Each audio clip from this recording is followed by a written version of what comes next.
Welcome, everyone, this is your friend, here with another exciting fanfiction. Today, we're diving into the story of, what if Tony Stark found Loki before Thanos did? A special shout out to the original creator, Aublanc. Please make sure to show your support by checking out their work from the description. If you enjoy this video, don't forget to hit that like button and subscribe for more fanfiction content just like this. Now, let's get started with the fanfic, Little Angel Go Away. Come again some other day. The devil has my ear today. I'll never hear a word you say. He promised I would find a little solace. And some peace of mind. Whatever, just as long as I don't feel so desperate and ravenous. I'm so weak and powerless. Weak and powerless by a perfect circle. Oh, red. Sins, smiles, shadows. Gold. Desire, disappointment, despair. Blue. Lies, loathing, leaving. Colors flashed through his mind in torrents. Memories stripped to only the barest of impressions roared up from silence, reasserting awareness of the world. He gasped at the sudden influx, lungs deflating uselessly as thoughts slammed back into his mind. For minutes they blared, loud and high and demanding. Then the vivid splashes faded back into a tolerable murmur, leaving nothing behind but a sea of darkness. Stretching infinitely before him, the void devoured all light. No stars were permitted to enter. The darkness was complete, and even summoned fire could illuminate naught but pale, taut flesh. It was like existence ceased to be. A true epitome of nothingness. But something did exist there, suspended in the inky black. The void was both Loki's home and prison. At times, it was all he could remember. To think that something existed beyond it, beyond black, was ludicrous. Only in memory and magic was there something different. And even then it was just a hopeless mockery. He was never going to get out of the void. He fell in, and now he would stay forever. When Loki let go of the spear, he had expected to die. It was a decision born of despair and guilt. It was supposed to be easy. He let go. He fell. And as his brother, reaching in vain, shouting his name, faded from sight along with his father. No. Loki, he'd expected the void to swallow him, to kill him. He'd expected his suffering to end. Everything else had been taken from him, and all he could ask for was the finale, a curtain closed on his unwanted life. But in the end, even that was denied him. The void took the stars, the warmth, the air, but it did not take him. His lungs seared infinitely, but he did not die. Hunger hollowed him, but he did not die. Thoughts tore into him, fueled by the black surrounding him, but there was no reprieve. He did not die. It was supposed to be over quickly. Loki gave a breathless laugh at the thought, his arms wrapped protectively around his shuddering chest. After all, it was truly hilarious how everything had gone wrong in just a few days. It had taken an hour of asphyxiating in the void for him to realize that he had made a horrible mistake. For all of its emptiness, the abyss was still a metaphysical plane of existence in the Nine Realms. It was reminiscent of deep space, devoid of means of survival. But it wasn't the same. He had screamed without sound when he realized just what he had doomed himself to. He had wanted to be rid of his sorrows. Now sorrow was all he had left. The first few days had somehow been the worst. Even though the world was nothing but a blur of intense pain, it was not as bad as the beginning had been. In the beginning, he still had hope. He thought that maybe he could die, though logically he knew it was impossible. Or maybe, just maybe, someone would come looking for him. His brother, no, not brother, but he wanted Thor to be, would barrel in with that damnable hammer, laughing and ridiculously forgiving. It had never happened, but lost in timeless pitch, Loki hoped and dreamed. There were times that he had deluded himself so fully that he thought for sure he'd be rescued. When he wasn't, he twisted and strained, searching futilely for life or liberty. He would spend hours teleporting himself, envisioning anywhere that wasn't there in hope that something would click. But there was only that familiar feeling of twisting in his guts and rippling on his skin as he relocated himself to another expanse of emptiness. At least, he thought he moved. He couldn't tell when everything looked the same. Then a month went by, filled with nothing but black and agony and black, and he faced the truth. No one was coming for him. He messed up one too many times, and this was his punishment. To float forever in shadow, denied any realm to call his home. Not Asgard. Not even Jotunheim, just the forgotten space in between. And Loki knew what this place was doing to him. He was tenacious, using everything that he learned in his 1,000 years of life to keep his mind together, but it still tore his sanity. In the beginning, he recited poetry and spells, mouth miming the words. Then, when he started stuttering over the lines, he switched to thinking about anything and everything he could to keep the silence at bay. However, such efforts were not enough. Even his running commentaries eventually cut off without warning, and he wouldn't realize it until something yanked the volume up again. Too quickly did he begin to lose touch with reality. For what was reality when there was no sight, no sound? Robbed of all senses, lost with no direction, there was no such thing as reality. The years ticked by, taking with them his mind. He could feel himself slipping, sliding deeper and deeper into an embodiment of his environment. Ironically, the first emotion to fade was Loki's anger. It wasn't gone, not by a long shot. Sometimes his fury overcame him so suddenly and completely that he spent days screaming and shouting and thrashing, mouthing every slight upon his person for no one to hear. But in between such explosive fits, he could no longer fuel the furnace that had led him to genocide. There was no energy, no drive. Holding on to grudges served no purpose except to allow insanity to claw at him that much harder. His hate slipped between the gaps. Not that it really mattered when everything else left, too. His sorrow, his joy, his pride, his envy. Loki knew he had become nothing more than a mass of continual agony and blankness. When moments such as these struck him, when his mind was his to use once more, it was hard to feel horrified about what he had become. He still tried to fight it off, to preserve what he had left. Loki had always been determined and unflinching in his goals. And while the void robbed him of many things, it could not rob him of who he was. I am Loki, the greatest spellcaster in the 9 realms. I am a genius who mastered the lost arts and am a walking library of all that is arcane. I am the god of mischief and lies, master of trickery and intricate plots. I am Asgardian. Am I cursed? What am I? What more than that? Blue, rich in shade, like pure snow against a clear morning sky. Vile, wretched blue, roiling like sludge and thick as muck. Exploded in his head. It gushed from the depths, seeping easily into his cracked and crumbling walls. The casket wasn't the only thing you took from Jotunheim that day, was it? Tell me. Loki struggled, limbs twitching uselessly as he fought to keep from going under. The attack was sudden, as they often were. He wasn't ready to fade out, he had just regained himself. However, as the blue pushed out the black, he wasn't sure which he hated more, which had hurt him more. He felt himself slipping into his worst memory. I am the monster parents tell their children about at night. You know, it all makes sense now. Why you favored Thor all these years. Desperate, he summoned his last defense for solidifying his senses. Magic drawn from his brimming reserves flared to life at his fingertips, searing his sensitive eyes. Illuminated dimly by the green glow, pale hands flickered in his watery gaze. The image was horribly blurred, but it was enough to discern that he was still disguised as an Asgardian. Jotun blue had not crept upon his flesh as well. Such an assurance was hollow, as he knew no matter what skin he wore, he'd still be a monster inside. Even so, he allowed his magic to flare again and felt his bones tug his skin into a new form. When rolling eyes looked towards his hands, hooves greeted him, but the sight was unable to distract him from the truth, and he warped his form again. Now it was maskily belly. Again, again, again. Each new perversion of his body, each new lie, was accompanied by an increase in panic. The blue was still flooding his mind, bringing with it remembrance and revulsion. He wanted to hide, to forsake everything he knew he was. Jotun, monster, runt, worthless, abandoned. But there was no reprieve. His anatomy shifted one last time, returning him to his favorite illusion. Because no matter how much you claimed to love me, you could never have a frost giant sitting on the throne of Asgard. Loki drowned in the blue. He suffocated, and it crowded, forbidding any thoughts from registering. Broken, half-formed stimuli sparked through his neurons, but they received no response. Even the sensation of something wispy brushing against his skin, of his limbs being pulled down by gravity, did not register. When the world erupted into cacophony of sound and light, he did not notice.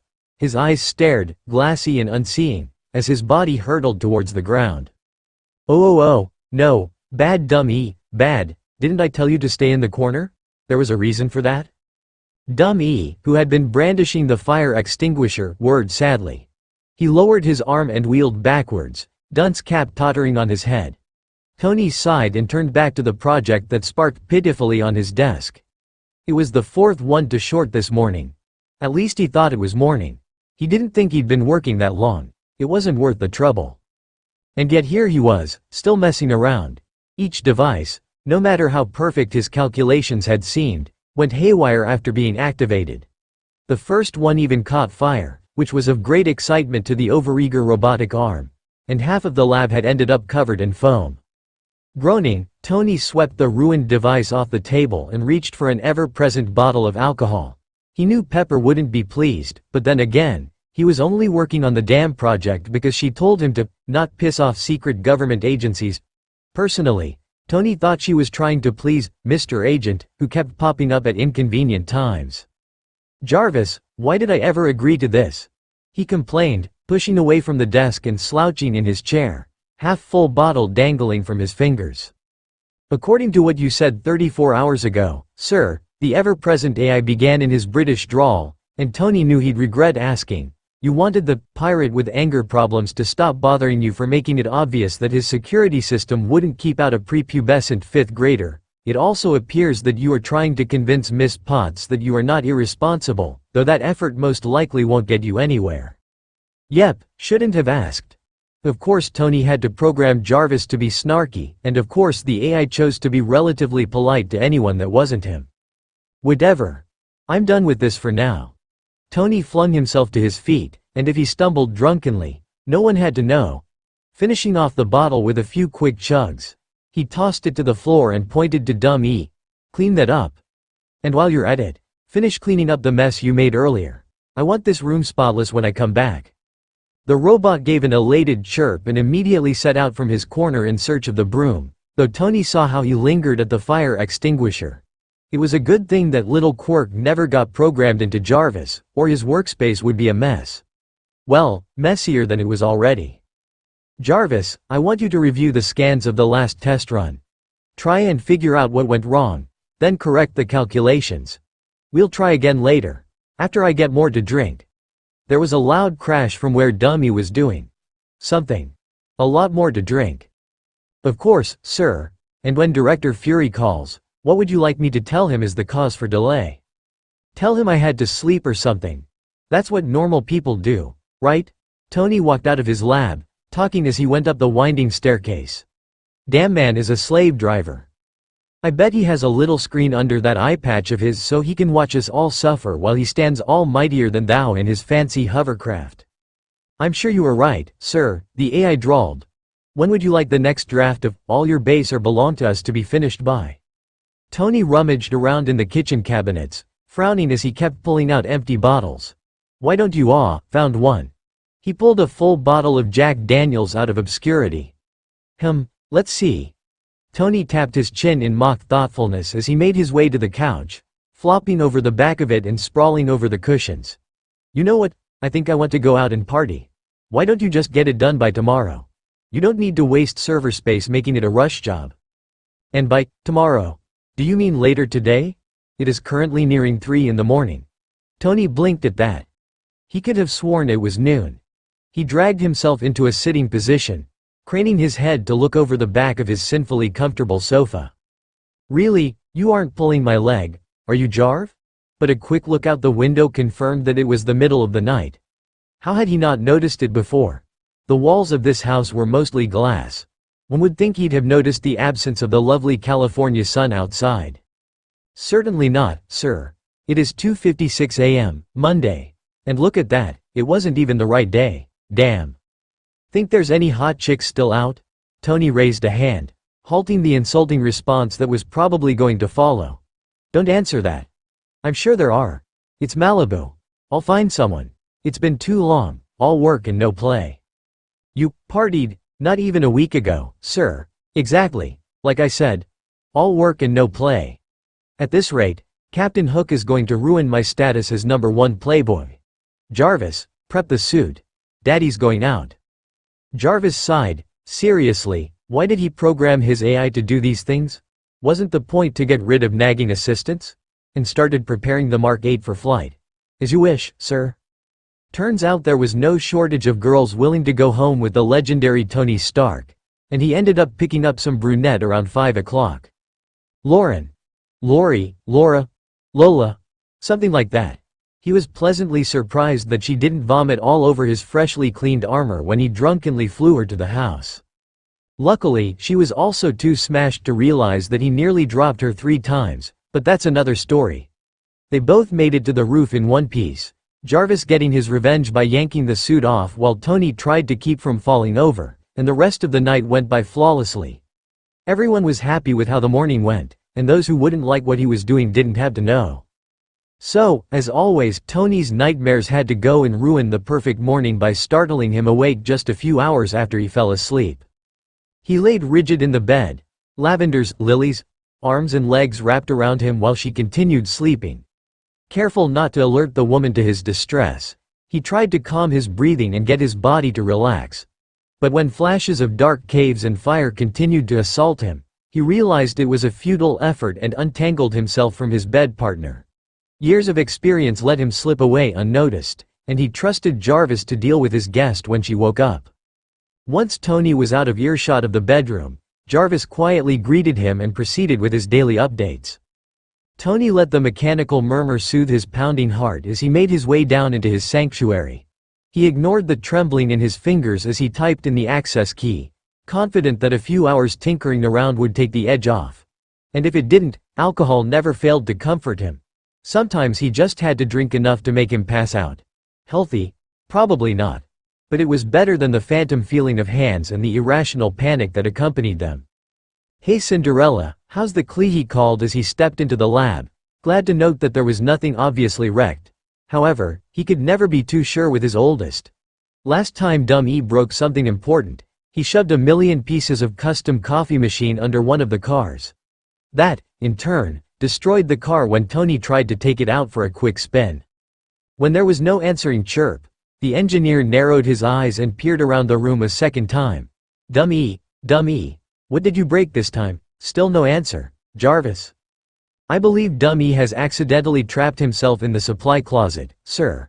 That would explain it if the supply closet actually had a lock. Tony ran a hand through his hair as he went to rescue his challenged but endearing robot from whatever mischief he had gotten himself into. Tony paused before the door, hearing the faint, ominous clanging of metal coming from within. Dumb E, this better not make me regret refusing to donate you to that city college. There was no point in delaying the inevitable.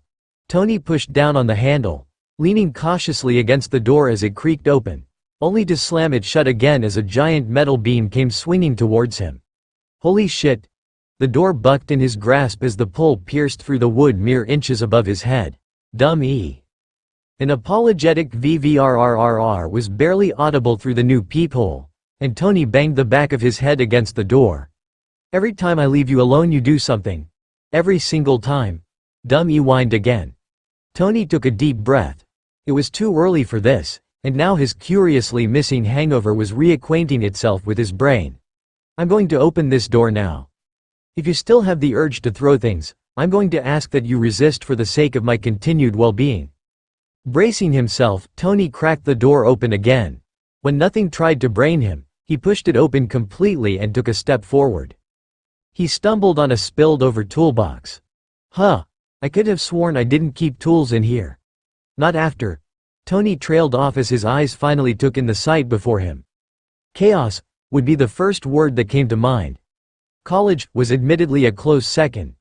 Dummy bowed his head in shame from where he was tangled up in electrical cords that dangled from the ceiling tiles. Jesus, Wreck-It Ralph. Make a mess of things, why don't you? If it was possible. The robot looked even more downtrodden.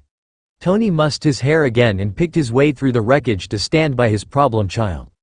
Putting a hand on the flat of the metal arm, he scoped out the best way to get Dumb E free without ruining the electricity for half of the house. Alright.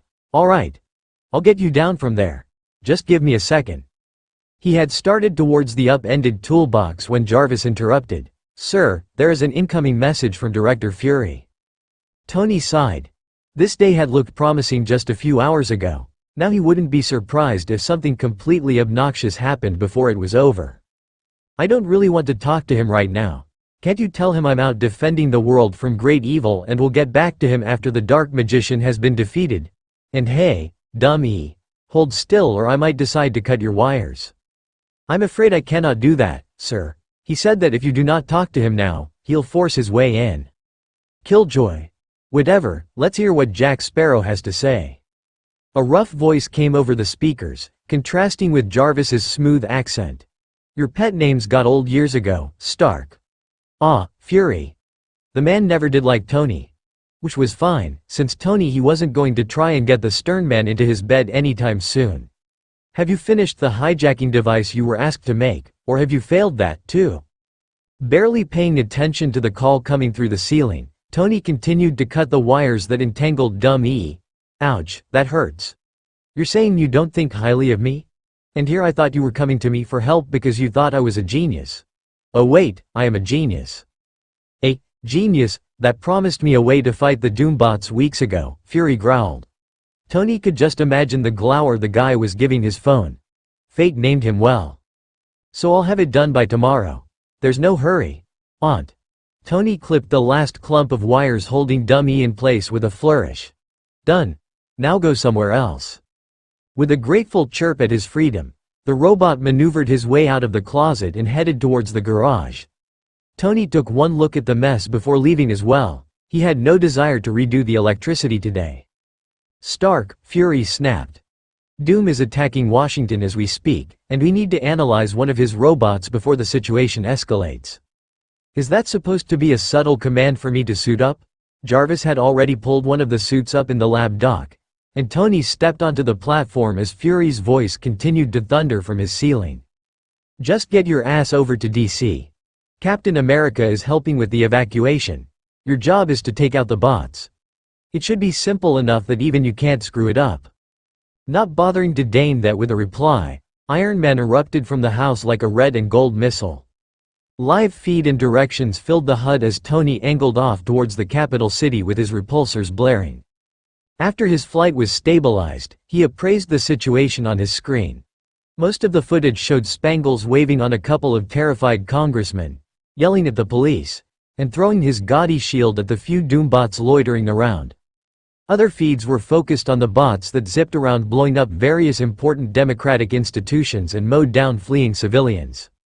And Fury thought that two of his would-be Avengers were enough for this mess? If he was still trying to get his initiation approved, having only two superheroes, one of which was still 24 minutes away according to Jarvis's calculations, assist with stopping the demolition of the District of Important American Functions was a foolish move. It made them look unable to handle threats, or maybe that was his game plan. Make them seem as weak as kittens on their own, and then stick the five together for a villain-trouncing lion. Tony would congratulate the man for his crafty plan were it not for the fact that, by withholding help, there were far more casualties than there had to be. But from what Tony could glean by reading Fury's files on the Avengers Initiative, the man actually thought his piecemeal team of heroes would be more effective in the long run. To be honest, Tony thought the director was delusional if he thought the people he selected could actually form a decent team. They were all a mess, except for Rogers, and even he wasn't totally normal. Because Fury kept trying to throw them together, they'd all worked with each other at some point, whether in combat or on reconnaissance. Tony even had the extra pleasure of dealing with Romanov as his creepy assistant. He can't say he particularly enjoyed working with any of them, except for maybe Banner, but they only did science together as Mr. Big and Green steadfastly refused to fight in fear of losing control. Not that he hadn't gone off the wall in the past few years. The irony of one such freakout was that it was the only time the other four actually fought side by side. They admittedly worked well together, though the fact that one of the Avengers leveled a small town did not help Fury's case at all. Sir, approaching active military zone. Switching power back to combat systems. Tony held his arms out in front of himself as he rapidly slowed. He turned his attention from the reports to the wreckage surrounding him. If possible, it looked even worse in person, which made him feel guilty for making out with Lindsay instead of working on AYBABTU. Incoming communications from Captain America. Iron Man, we need you in the air a few blocks over. Most of the Doombots have concentrated above the Senate office building. Aye, Captain. Oni swooped towards the aforementioned hot spot, eyes flickering rapidly in search of an unlucky bot to blast out of the sky. Targets in range on your right, sir. Palm raised. A bright burst of energy smote down the closest machine before it could even turn around. Iron Man shot one more before the others got their act together and started bearing down on his position. Silver masks gleamed menacingly. There are 4 Doombots in your immediate area, sir, and 2 more are approaching. Another blast took down the bot trying to get behind Tony. What's the Toto woe? A quick barrel roll removed Iron Man from the path of an energy blast. He twisted slightly to keep track of the 2 bots that were trying to circle around him, but he had to dodge again as the clone in front of him took the opening. Total? There were 13 originally, sir. 6 have been destroyed so far by either yourself or Captain America. So more than half left. Well then, time to get busy. Jarvis, let's take this to the sky. Jets revving back up. Tony shot upwards to escape the 3 blasts that convened on his original location. Predictably, the bots followed his ascent, giving him a chance to knock another one down before they could return fire. 2 red circles blinked on in the bottom corner of his screen. I guess we got a party on our hands.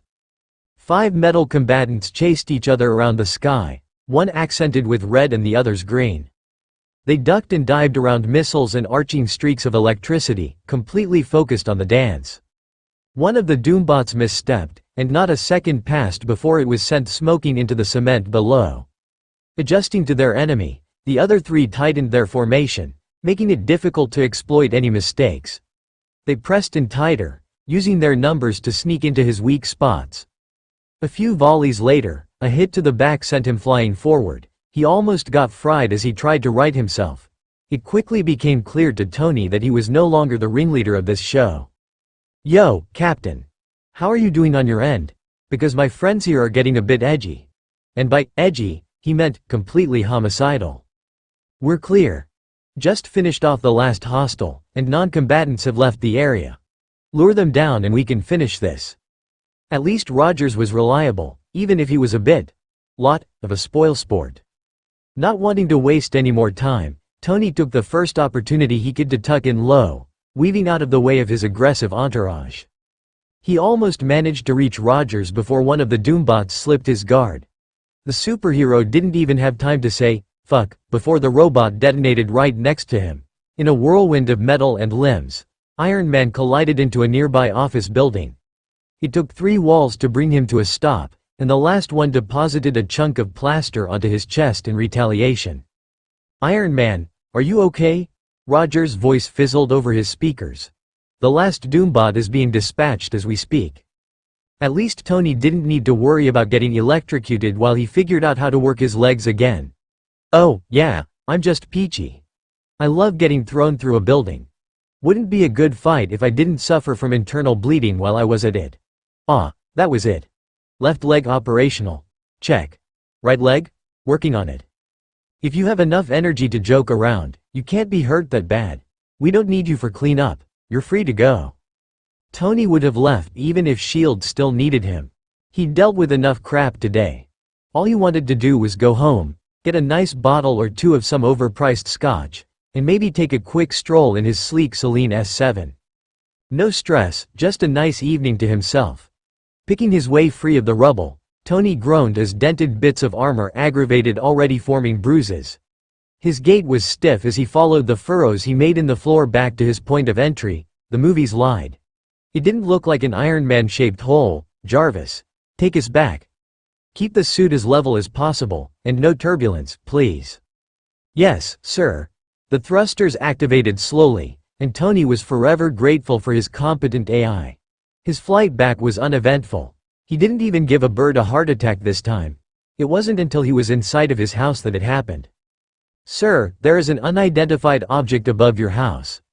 A small black dot appeared on the HUD, descending quickly towards Tony's beautiful Malibu estate.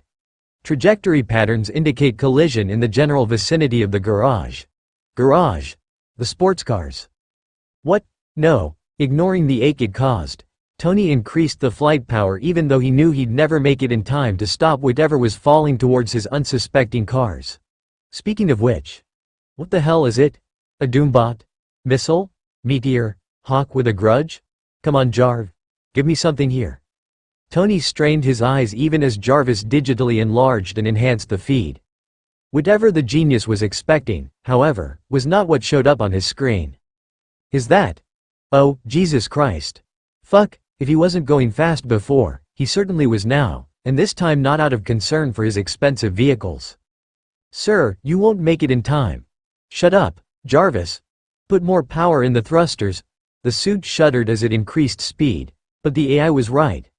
Whoever was falling from the sky would hit long before Iron Man reached him, and that's what it was. A person. A fucking person was falling towards the house at impossibly high speeds, and Tony would only make it there in time to scrape the bloody mess out of his garage. With one last boost, Tony shot downwards, but all he managed to do was get a clear view of the man, now confirmed both on the screen and by Tony's own eyes, crashing through the roof of the garage and into the dark depths below. Behind the mask, Iron Man screamed, drunk on ego. Truly thought I could make it right if I kissed you one more time to help you face the nightmare, but you're far too poisoned for me. Such a fool to think that I can wake you from your slumber.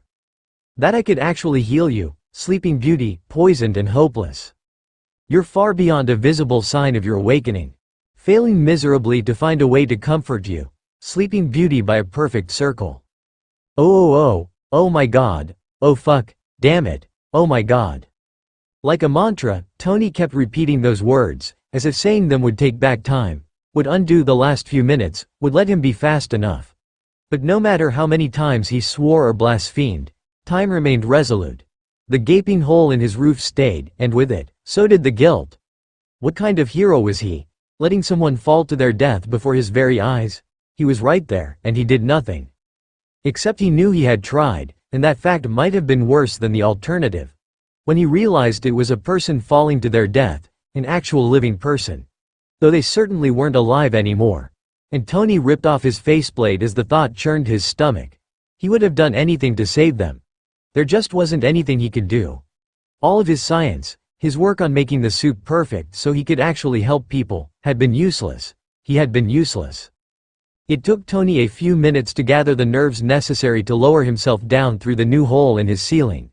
Part of him, still high on adrenaline and poisonous hope, urged him to move immediately, but he resisted. There wasn't a need for haste, not anymore. Whoever that was, they were dead before they even broke through the ceiling. His only consolation was that they had died quickly. However, Tony had to face his failure eventually. It was his house they slammed into.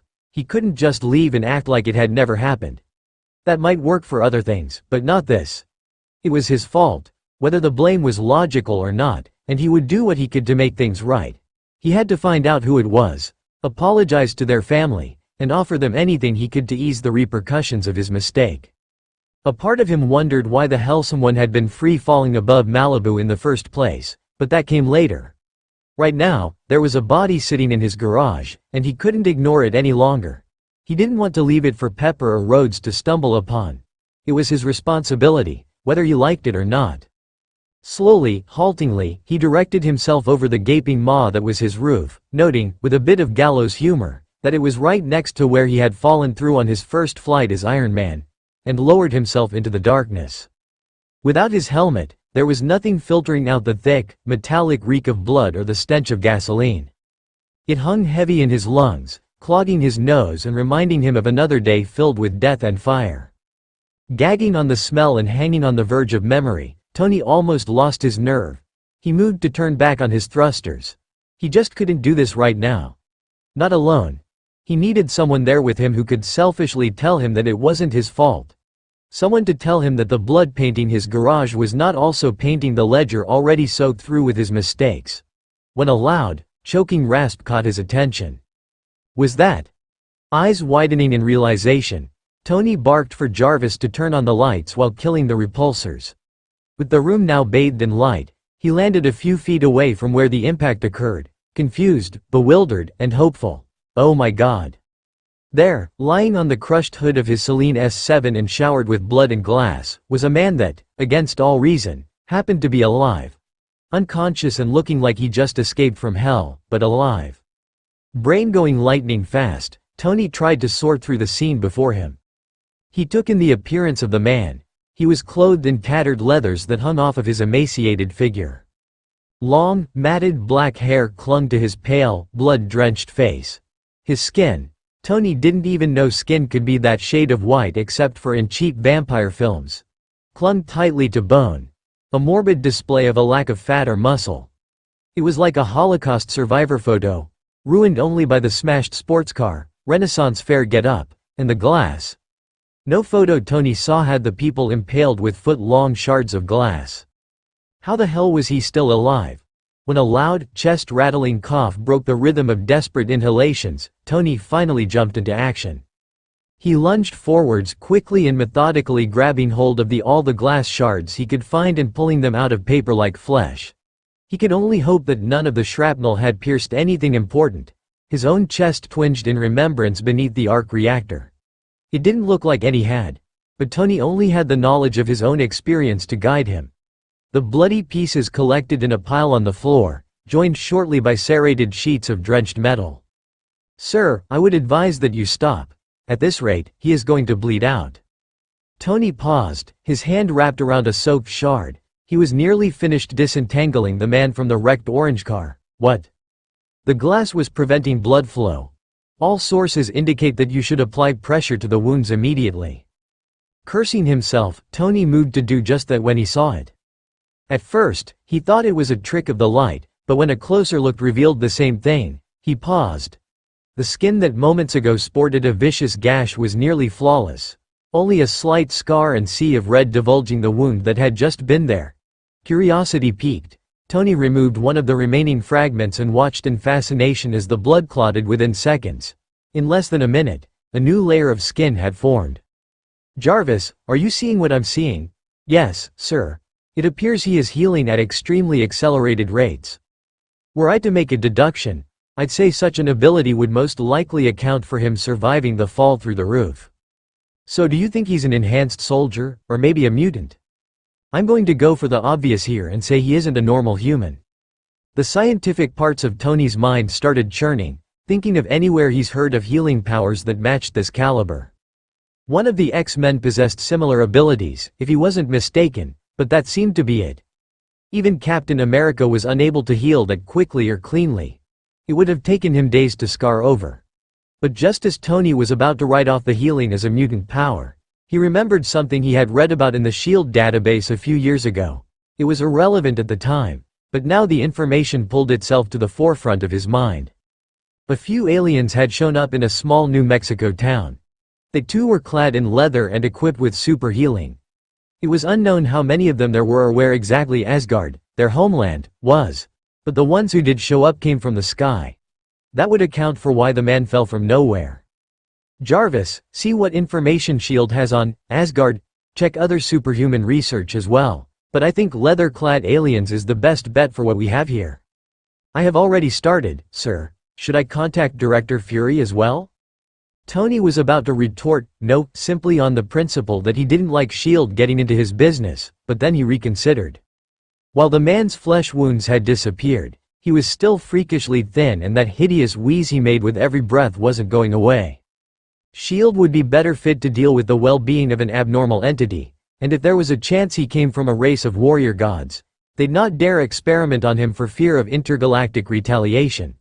But Tony had told himself he'd take responsibility for what happened, and while he made that promise thinking he'd be dealing with a grieving family alien, he made it nonetheless.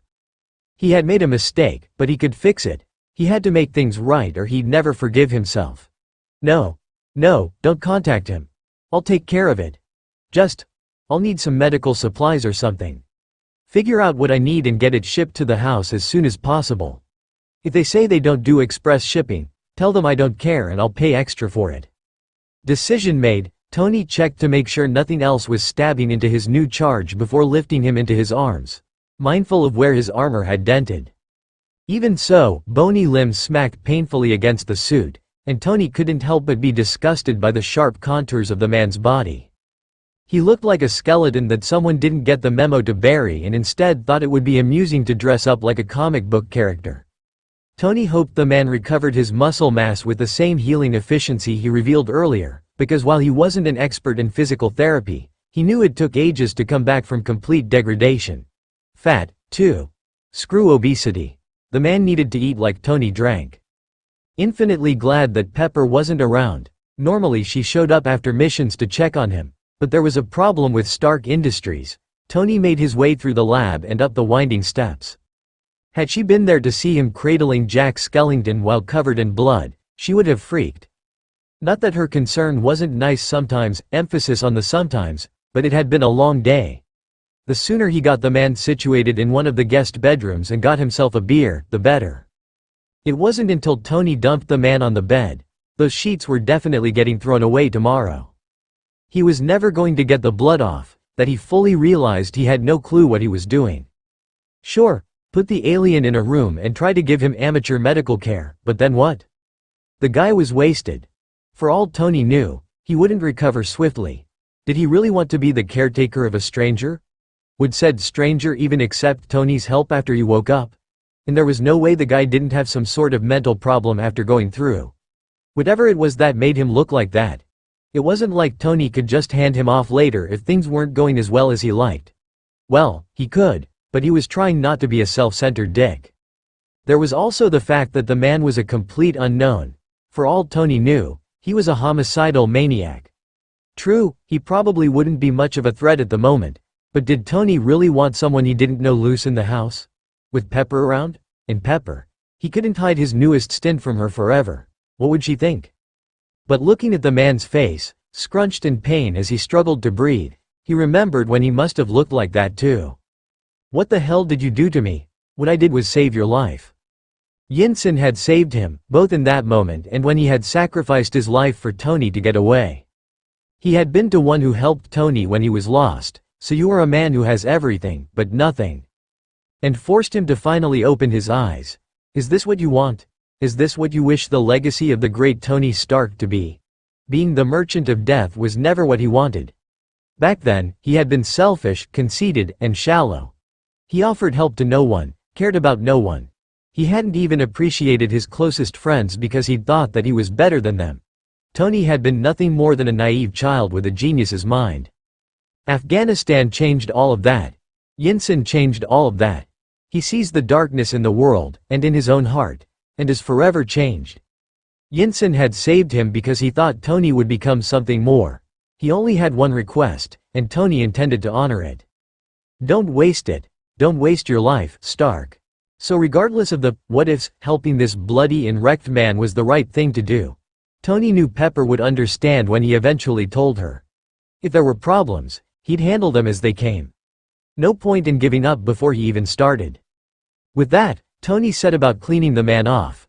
It took him a good 20 minutes to figure out how to undo all of the leather buckles and straps, and then began the awkward part of removing the simple linens underneath. He had intended to leave the guy with his undergarments, but after seeing how baggy they were on bony hips, he chose to ignore how weird it was and just changed all of his clothes with something cleaner. If the guy had been a healthy weight, Tony's wardrobe would have been too small, but they fit all right. He put his guest into the fresh clothes after giving him a quick wipe down with a wet towel. And then another few wipe downs, because damn the guy was filthy. Eventually the guy was as clean as he was going to be without bringing in a pair of shears and some industrial grade soap, so Tony left him under the covers while he went in search of some booze. Taking advantage of the slight reprieve, he lounged in one of the chairs by the bar, gulping down generous amounts of scotch. It wasn't until 20 minutes later, after Tony's adrenaline rush had finally faded, that he noticed he still had not taken off the armor. Loath to move but wanting even less to remain in the battered suit, he retreated back down to the lab. Dummy greeted him from across the room, where he was scrubbing up one of many spots of blood, and Tony made a note to clean the mess off the stairs before Pepper stopped by. "Alright Jarvis, get me out of this thing. And do be gentle this time. I'm not really in the mood for having it rough." Robotic arms reached out from the ceiling to release Tony as Jarvis replied, "Certainly, sir." I also would like to report that the supplies you have ordered are on their way. They should arrive in less than half an hour. Great. Oh, it feels good to be out of that thing. Tony rubbed his sore chest and, with a quick goodbye to Dumb E, shambled back up to where some liquid magic was waiting for him. What did you find out from S.H.I.E.L.D.? Do you think our guest is from Asgard? The similarities in clothing and abilities certainly suggest that. No other group matched quite as well. Pull the files up. I want to see. Tony tapped the coffee table and the glass surface sprang to life with photos of tall warriors decked in needlessly complex armor, as well as written reports compiled from everything S.H.I.E.L.D. could get their hands on. It wasn't much, but after just a few photos, Tony was sure that the man lying a room over was from Asgard. Unless gaudy armor that people actually risked their lives while wearing was a new trend, he was looking in the right place. In with the images of the warriors were pictures of the suit that S.H.I.E.L.D. had thought belonged to Tony, and he remembered why he read this random report in the first place. He'd been worried someone stole his tech, but when it turned out that the destroyer was actually an ancient alien construct, he stopped being concerned about it, though he did feel a bit cheated that there had been an Iron Man long before he designed his own. Tony continued to read the sparse notes, most of which were conjecture, until the doorbell rang. He had wanted to learn as much as he could about Asgard, but the only two names mentioned were Thor and Loki. Anything more specific than that was based heavily on inference. He abandoned his futile pursuit and forced himself to get off the couch despite how every muscle protested. About time they got here. He wasn't too concerned about his guest dying in the next few hours, since he proved to be quite durable, but if Tony listened closely, he could hear the man rasping from the adjoining room. That couldn't be healthy, alien or not. Limping imperceptibly, Tony made his way to the front door. The delivery man was fidgeting on the other side of the glass wall, and Tony was mildly amused at the incredulous looks he was giving the house. It reminded Tony of the times he had ordered to see the delivery man panic as he thought he had the wrong address, and Tony also enjoyed eating the cheap takeout. But amusing as it was to toy with people, Tony was a hurry this evening, so he opened the door and wasted no time asking, "I already paid, right? Just unload everything and I can bring it in myself." The man looked startled, his brow furrowed and eyes wide. Sir, you did pay, but I think you may want to double-check the amount." He offered up the clipboard that he had been holding to his chest, eyes darting once more to the sum at the bottom of the receipt. Tony bet. Frank, according to his name tag, had never seen a sum that large. Tony backed away from the offered item, instead replying, "Does it have less than 6 digits? A hesitant nod was given in return. "Then it's good. Now come on, start unpacking. You weren't paid to stand around." "Technically, sir, I wasn't paid to deliver either. I work as a receptionist at the hospital. I got roped into this job since no one else wanted to do it." But Frank still went to the truck at the end of the drive and began to pull out large boxes.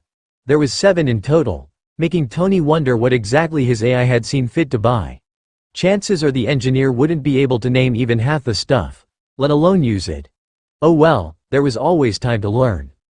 After giving Frank a generous tip and the order to be sure to show it to all of his receptionist friends, who couldn't be bothered to make the trip themselves, Tony dragged the boxes into his living room. "Jesus, Jarv, what did you buy? An entire ICU room." Not wanting to waste any more time, Tony started tearing off the tape and pulling out the box's foreign contents. "Of course not, sir. I bought an IV system, oxygen mask, nasogastric feeding tube, catheter, and a variety of physical therapy equipment." "That's nice, but I don't actually know what I'm supposed to do with any of that." So Tony spent the next hour getting coached in basic nursing by his computer, or at least the videos that his computer pulled up, and eventually got his cadaverous guest hooked up to an oxygen tank, IV line, and feeding tube. Though the urinary catheter got a big veto, because no matter what the lady on the screen tried to tell him, there was no way Tony was going to violate an alien. His guest could wait to take a piss when he woke up. Luckily, the man did have close enough anatomy to a human for the feeding tube to work, though it did take 2 tries on the intravenous line because the first needle broke before Tony could get it under the alien's skin. Whatever the differences between humans and Asgardians were, they clearly originated in their biological structure. Hell, the alien even weighed more than Tony despite how feeble he looked, and the superhero had amassed no small amount of muscle from fighting megalomaniac nutcases all the time. It was nearing 9 o'clock by the time Tony managed to get everything set up and worked out, and he dragged himself to his bedroom instead of back down to the lab.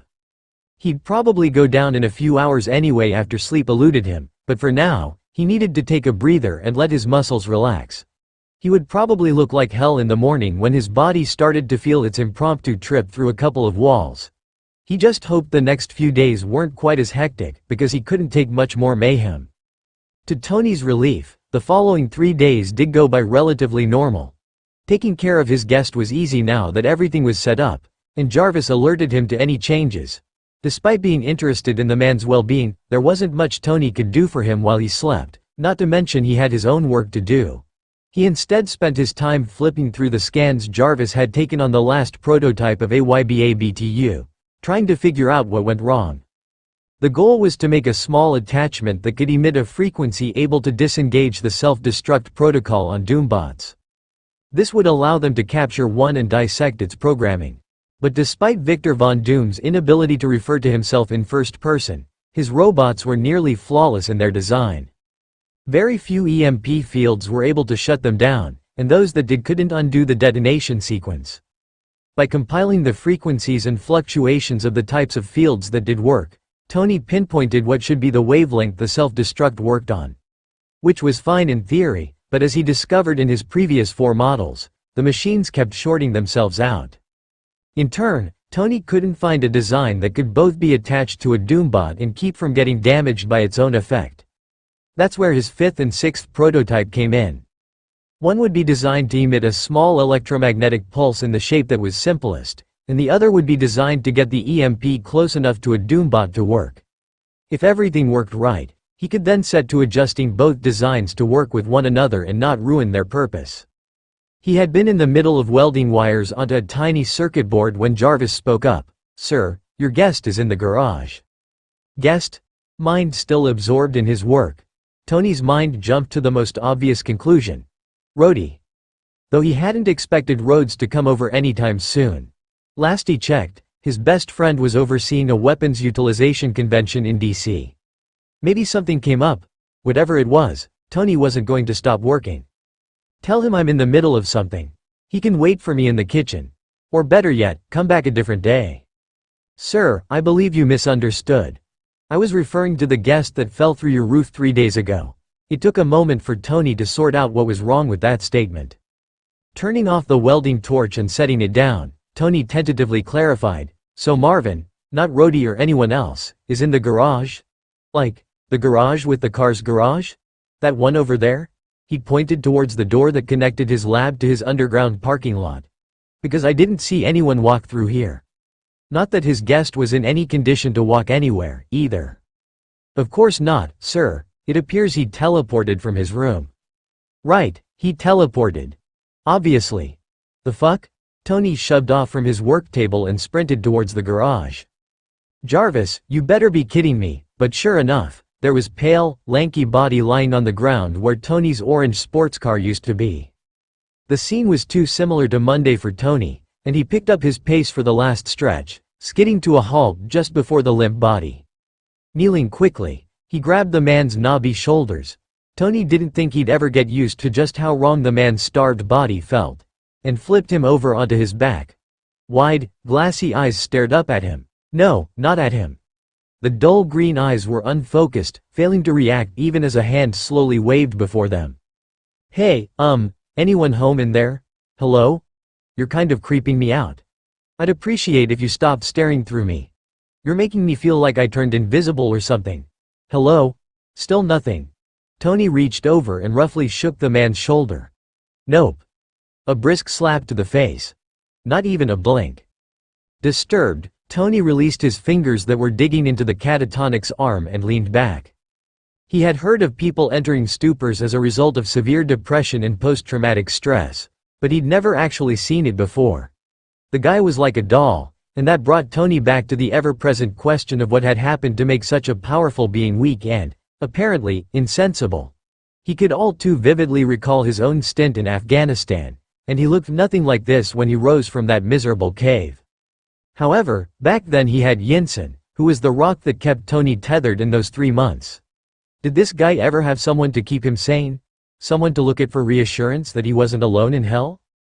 Then Tony surprised himself when a little voice in his mind spoke up. Strong doesn't matter anymore because he has me now. I'll keep the demons at bay. Tony would be Yinsen this time. After one last failed attempt to reach the man, Tony gave up and lifted him off the floor, grunting under the weight. You know, it'd be easier if you just teleported yourself to the kitchen now. Just saying. You are really heavy, and Jarvis, I need to see that footage. Pictures and frame-by-frame videos popped onto the walls as Tony dumped the dead weight on the nearest chair. He flicked through the offered clips until he got to the one with the exact moment he wanted. It showed the man lying in his bed, looking no different than when Tony had left him earlier in the afternoon. Then green eyes shot open. The man jolted, limbs twitching and pulling even though they lacked the strength to support anything. His face twisted into a grimace, pain clear in every bit of his expression. Under the oxygen mask, he gasped and wheezed. Tony watched, both horrified and fascinated, as bright light shone from the man's pale skin, starting at trembling fingertips and washing over the entire body. Then he vanished, leaving behind nothing but an empty bed and swaying IV rack. A quick flick closed to video and brought up the surveillance of the garage. Everything was normal until a green shimmer appeared in the empty car slot. The man dropped out of the air, standing on his feet for only a moment before shaking muscles sent him toppling to the floor. Tony could see the rapid rise and fall of his chest in desperate scrambling. He switched cameras to get a better look at the man's face. The image was distorted by the angle, but the expression of fear was clear. Tony could see the moment when all expression collapsed, leaving nothing behind but the blank stare he had come across a minute later. The fact that the sickly man suffered from catatonia wasn't unexpected, but it was a shock to see eerie calm consume everything. It also made the situation a lot more complicated, as Tony had been expecting to work with his guest towards recovery. Now he may be stuck nursing a traumatized alien back to health as well as playing shrink. But even though the man, slumped over in his chair and slowly listing to the side, was empty at the moment, Tony had seen that spark of life. Not knowing where he was and too weak to move, the man had still tried to get away. He still retained the desire to fight, and that spark was what Tony wanted to turn into an inferno. A gust of wind was all it took to make an ash a forest fire, as his captors had learned the hard way. I guess you aren't going to be interested in eating something, are you? Tony shut off the screens and turned his attention to the fridge, throwing a quick look over his shoulder to confirm that there was no response. Damn, and here I thought I'd be able to stop shoving a tube down your nose. Tony ended up making 2 smoothies anyway, setting one up in front of his despondent charge. Then he tilted his head as he watched the other man start to slide in the chair. Just before the poor guy fell over completely, Tony intervened and set him upright, putting the smoothie in between pallid hands just for kicks. That day began one of many similar days, with Tony's guest mindlessly teleporting himself places, normally the garage, though he did go to the kitchen a few times and once went straight to the lab, and Tony fetching him back from wherever he went. The oxygen mask was taken off duty when the man stopped sounding like he was on the verge of coughing out his lungs with every breath. Eventually, the IV was also gotten rid of. Every time he warped, the needle came out and it was getting harder and harder to get one back in without breaking it. The feeding tubes remained in use, but they were making an obvious improvement in a short amount of time. When Tony started physical therapy to prompt muscles to recover, that followed the same exponential trend as regaining weight. His charge also got a proper bath. Tony spent 30 minutes wrestling with the man's ridiculously long hair. Not that Tony spent all of his time with his new commitment. He went out partying multiple times to take the edge off and make him feel a bit less like some goody two-shoe nun. And he may or may not have dressed his guest up in one of Pepper's dresses whilst super drunk after one of said parties. Bringing home girls, however, proved to be somewhat of a problem, which Tony didn't even realize until he had slipped away from his sleeping partner only to find the gaunt alien curled up outside of his door. Tony had to keep a close eye on his not blonde guest for the rest of the morning until Jarvis had assured him that the girl had left and wasn't as risk for coming across Tony's personal dungeon wraith. The most interesting day, however, had been the one where Tony had entered the kitchen only to find a horse relaxing in the middle of the room. He had backed out of the doorway, wearily dragged a hand across his face, and cautiously walked back in. Mammal still present, he tried to think of where he may have drunkenly obtained a horse until he realized that not only was the equine's fur was a familiar shade, but it was abnormally thin. Jarvis took pity on the confused engineer. He was a man of science, damn it. He didn't understand any of this magic crap, and informed him that his guest had transformed himself almost 2 hours ago. Which was nice to know and all, but it didn't really give Tony any idea about what he was supposed to do with the mare. And if that didn't make the situation any weirder, the horse was indeed female. Or when his guest intended to change himself back to his humanoid form. Because even with his suit, Tony didn't think he could safely carry a full-grown horse through his house, nor did he know how to tube feed one. Come on, Animorphs. Transform back now. Or at the very least, stop making my kitchen smell like a barn. He stretched his arm out and nudged the mare's broad shoulder insistently. Seriously, this isn't cool. What if Pepper showed up? The horse remained completely ignorant to Tony's whining, her eyes staring blankly ahead. That part at least didn't change. Alright then, we'll do this the hard way. I'm not letting you sit here and get fleas all over where I eat. He had read when looking up mental illnesses that, depending on the cause, you could get people in stupors to follow your lead. Through his time taking care of his guest, Tony had seen some slight response from muscle memory when he shifted the man, and now that he actually had muscle, he would try to catch himself before falling. Hopefully that would in turn translate to him walking automatically when forced to get up. If not, no, not an option. The horse was getting out of the kitchen. It had taken a good 10 minutes, during which Tony probably pulled at least 3 muscles, before he was able to get the mare on wobbly black legs. He stood by the horse's shoulder, one arm under her heaving chest and the other on the back of her elbow. They went slow, Tony having to encourage each step and atrophied muscles struggling to comply, but somehow the two reached the guest room and managed to squeeze inside. Then the mare's legs finally gave out and she slumped heavily to the ground, limbs twitching with overuse. That surreal event had taught Tony 3 things. His guest could change his gender and species, he really wanted to study how magic worked, and that, with enough effort, he could get the man to walk and exercise under his own power. The later proved very helpful in trying to get the man to regain muscle strength, and Tony began regularly encouraging him to move across small distances. Then Tony got a visit from this thing everyone liked to call reality, in the form of a certain redhead businesswoman.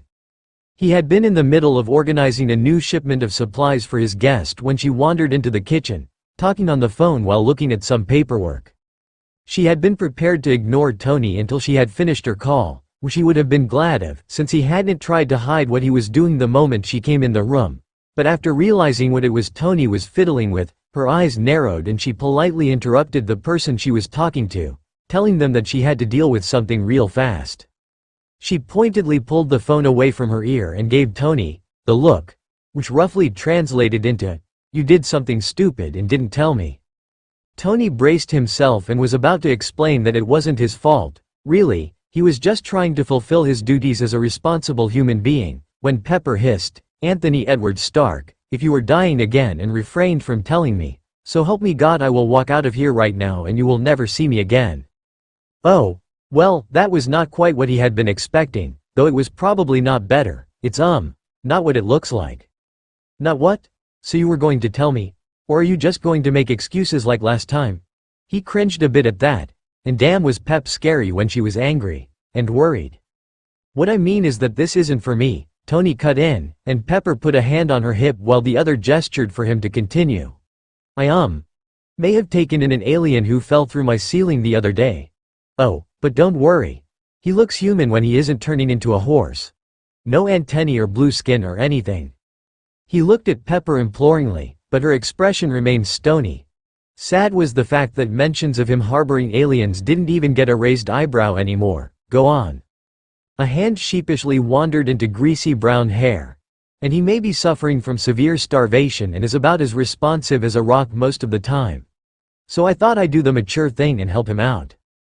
The, like Yinsen did for me, remained unsaid, because even now Tony couldn't bring himself to open up about what happened in Afghanistan. But from the way Pepper's gaze softened, he knew she understood. She more than anyone saw the differences those 3 months had made in him. Helping strangers was one of those differences. "Tony, you can't do things like that. What if he's dangerous?" She set her clipboard down on the nearby counter and put a manicured hand on his shoulder. "Look, Tony, I know you want to help people who've been through what you have, but you can't keep someone you don't know in your house."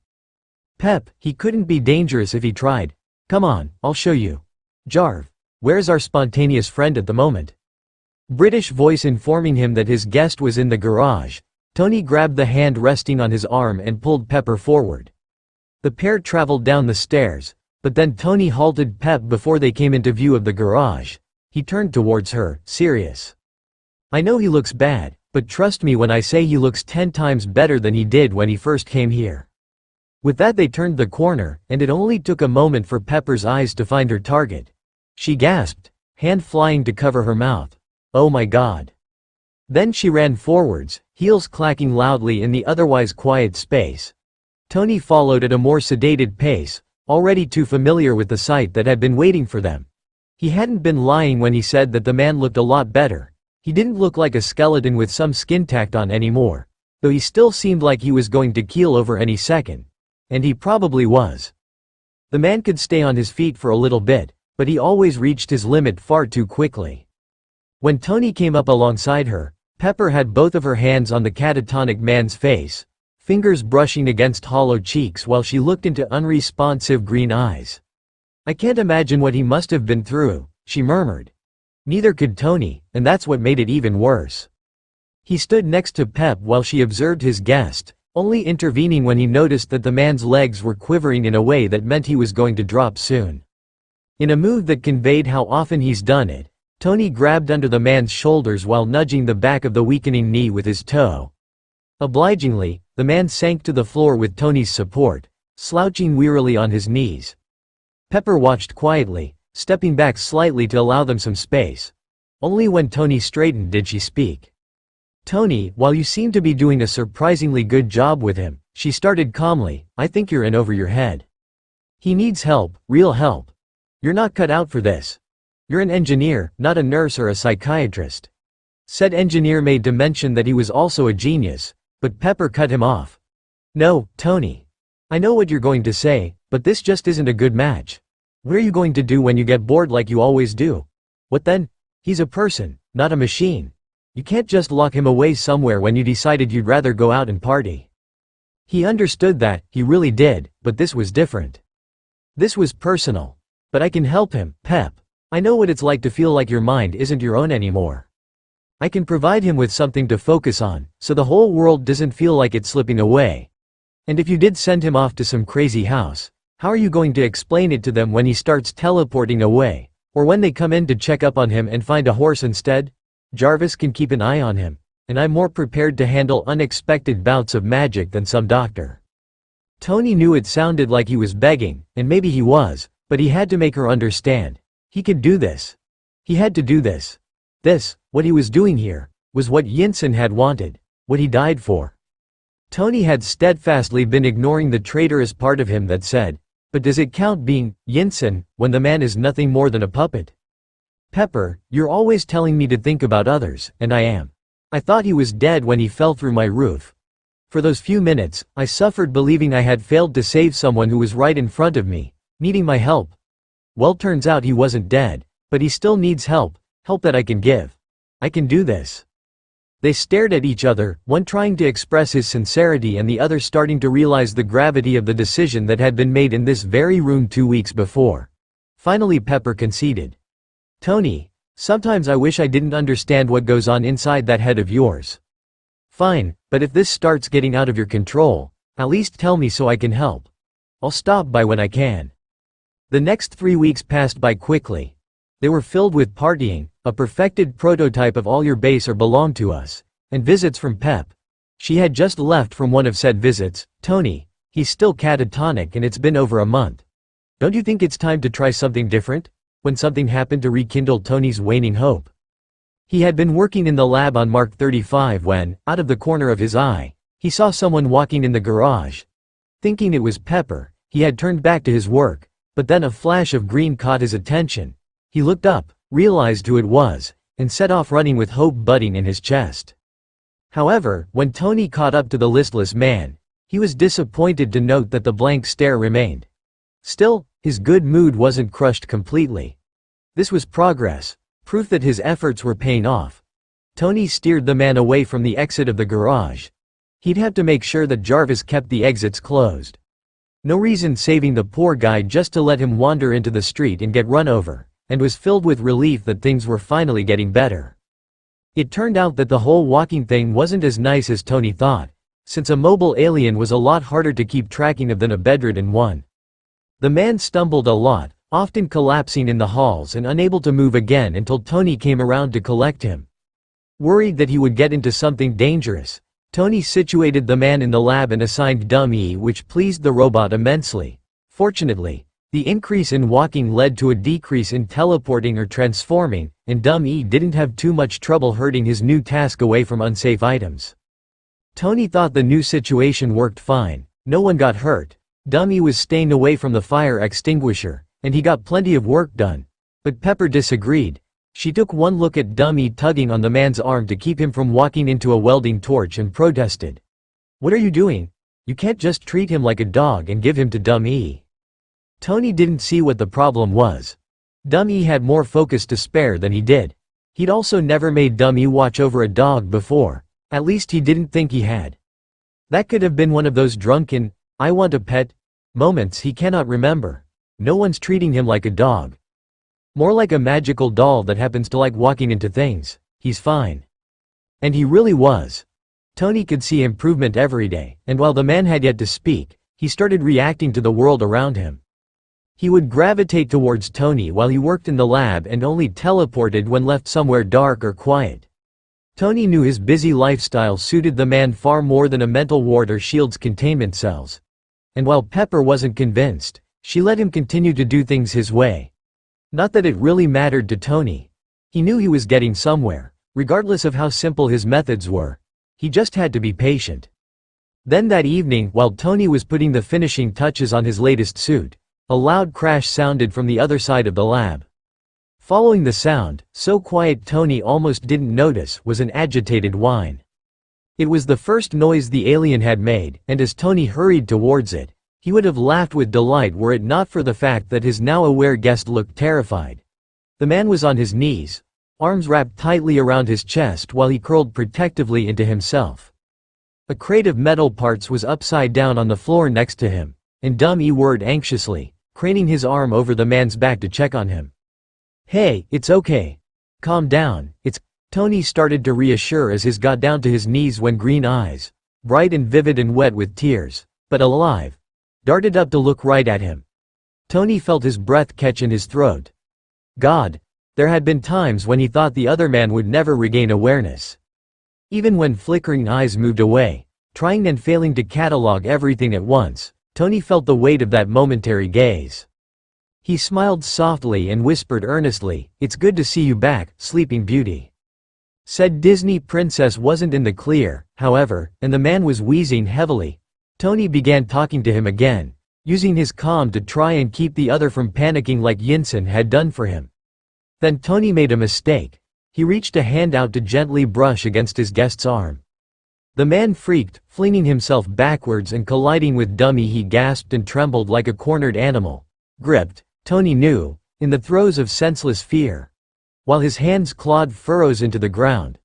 But then the struggling suddenly cut out, and Tony felt his stomach dropped when he realized what that meant. "Hey, no, listen, don't fade out again." He tilted the man's head and stared into reactive green that, before his very eyes, dulled once more. Damn it. Tony punched the ground in frustration. They had been so close. He regarded the slumped body before him, watching as Dumb E nudged it with no reaction. Emptiness had gripped the man's mind once again, but now Tony knew for sure that someone survived beyond the haze. Somewhere in there was a person, and he was going to help him escape. Tony kept his guest close while he worked, talking to him and asking him questions even though there was no reply. Occasionally, he could see green eyes track movement, and the man experienced more panic attacks as his consciousness came closer to the surface. When such events occurred, Tony made sure to keep sudden movement and sound to a minimum. He was now confident that the man, with his sun-deficient skin and surprise at any stimulus, had been sensory deprived. But it was also clear that, overwhelming or not, the man sought noise and light, so Tony never turned off the lights and made sure that there was always music streaming over the speakers. Slowly but surely, the moments of clarity grew longer, until one day, a bit over 2 months from when the alien had fallen into his life, Tony was helping the other through another panic attack when, instead of falling away, the man fixed his attention on him. Tony watched, breathless, as pale lips moved, mouthing words but unable to find the air to speak them. "Come on," he thought fervently, resisting the impulse to reach out and support. "You can do this, you're almost there." Then, finally, beautifully, a word managed to pass through those quivering lips. "What?" Taken by the seamless vision, I close my eyes, ignore the smoke. "Call an optimist, she's turning blue, such a lovely color for you." "Call it aftermath, she's turning blue, while I just sit and stare at you." "Because I don't want to know," mistook their nods for an approval. "Just ignore the smoke and smile." Blue by a perfect circle. Oh, fear, volcanic and devouring, pulsed and festered. Seized by desperation but paralyzed by inability, he was assaulted by searing light and agonizing touch. Breath, heavy and foreign in his lungs, burned more harshly than the lack ever had. He was aflame, helpless. Colors swirled around him, cruelly, mockingly. It was tactile overload, every piece of him screaming out in confusion. What, white and blue, pressing in closer, everywhere, outside, inside, from every pore and orifice. Demanding, beguiling, blinding. He could feel it suffocating him, smothering him, seeking his mind and consuming it. There was no escape, no relief. Creeping, insidious, the blue filled his lungs. Get out, get out. And there was too much air, too much, but not enough. His chest burned, erupted, twisted and shriveled. Flee. Had to flee. Why aren't you moving? Let me go. Get me out of here, away from everything. Warmth on his skin, not warm, incinerating, and sound in his ears. Thunder. Ringing incessantly and shaking his very bones. Everything was crowding him. The reek of blood, molten lava oozing down his flesh, blaring in his mind. And he couldn't handle it. Magic snatched his limbs, yanking him away, away, away. But there was no reprieve. Color exploded around him. Things he had forgotten, silver, brown, gray, and gouged deep into his brain. Impact jarred his bones, rattled his soul. Wrong. It was all wrong. The black. Where was the black? Soothing, terrifying, detestable, brilliant black. Vanished, leaving him, abandoned, suffering, left to die. Don't want this. Don't want this. Don't want. Everything went mercifully blank. Oh, eventually, the world crept back in. A voice in his ear, boisterous and alive. Pressure on his arm. Touch. Someone was touching him, and his feet moving before he realized they were. It slipped his mind why these things should be feared, why everything should be something else. Should be. Black. But the sense of wrongness faded into the bliss until he couldn't remember where he was or what he was doing. Sometimes, he forgot who he was. He languished in the calm for a long time, occasionally feeling a spark of something. Wrong. This is wrong. What is going on? Where am I? Why can't I remember? That fell easily through the cracks. At times, when the sound hushed, the light drowned, and things were almost right, almost black, the fog became so complete that everything slowed down. Nothingness came upon him, pulling away little pieces of who he was, and he was almost content to let it. Almost. But from the depths of his mind there was resistance. I am Loki, and I won't let you take that from me. And suddenly he would be surrounded by noise and color that pushed away the abyss haunting his mind. Bittersweet and putrid memories often flared through his half-awake mind. They were choppy and incomplete. He couldn't remember much beyond the very things he had sought to forget. Everything was disappointed gold, sorrowful red, and hateful blue. His last few days of life. For he was not alive now, not truly, echoed the loudest. They warped savagely from, "You're my brother and my friend. Sometimes I'm envious, but never doubt that I love you." To, "I could have done it, Father, I could have done it, for you, for all of us," and the damning 2 words that followed. Then there were words and scenes that he didn't remember. They too were brimming with red and gold, but that was where the similarities ended. Unlike his other memories, these did not promise joy only to wither and rot inside his mind. They were enticing, novel, and pushed back the storms of vicious thoughts. But he could not place where they were from. One had red and gold, not just one or the other, but both curiously intertwined. Ever said, "God damn it, not again. What are you supposed to be, a werewolf or something? Can we not turn into giant dogs in the middle of the living room?" It was a memory, was it not? It had to be, for it filled his mind with the same vague, incomplete sensations as the others. However, unlike them, it lacked any despair. These new visions did not leave him feeling hollow and shattered. Hallucinations, then?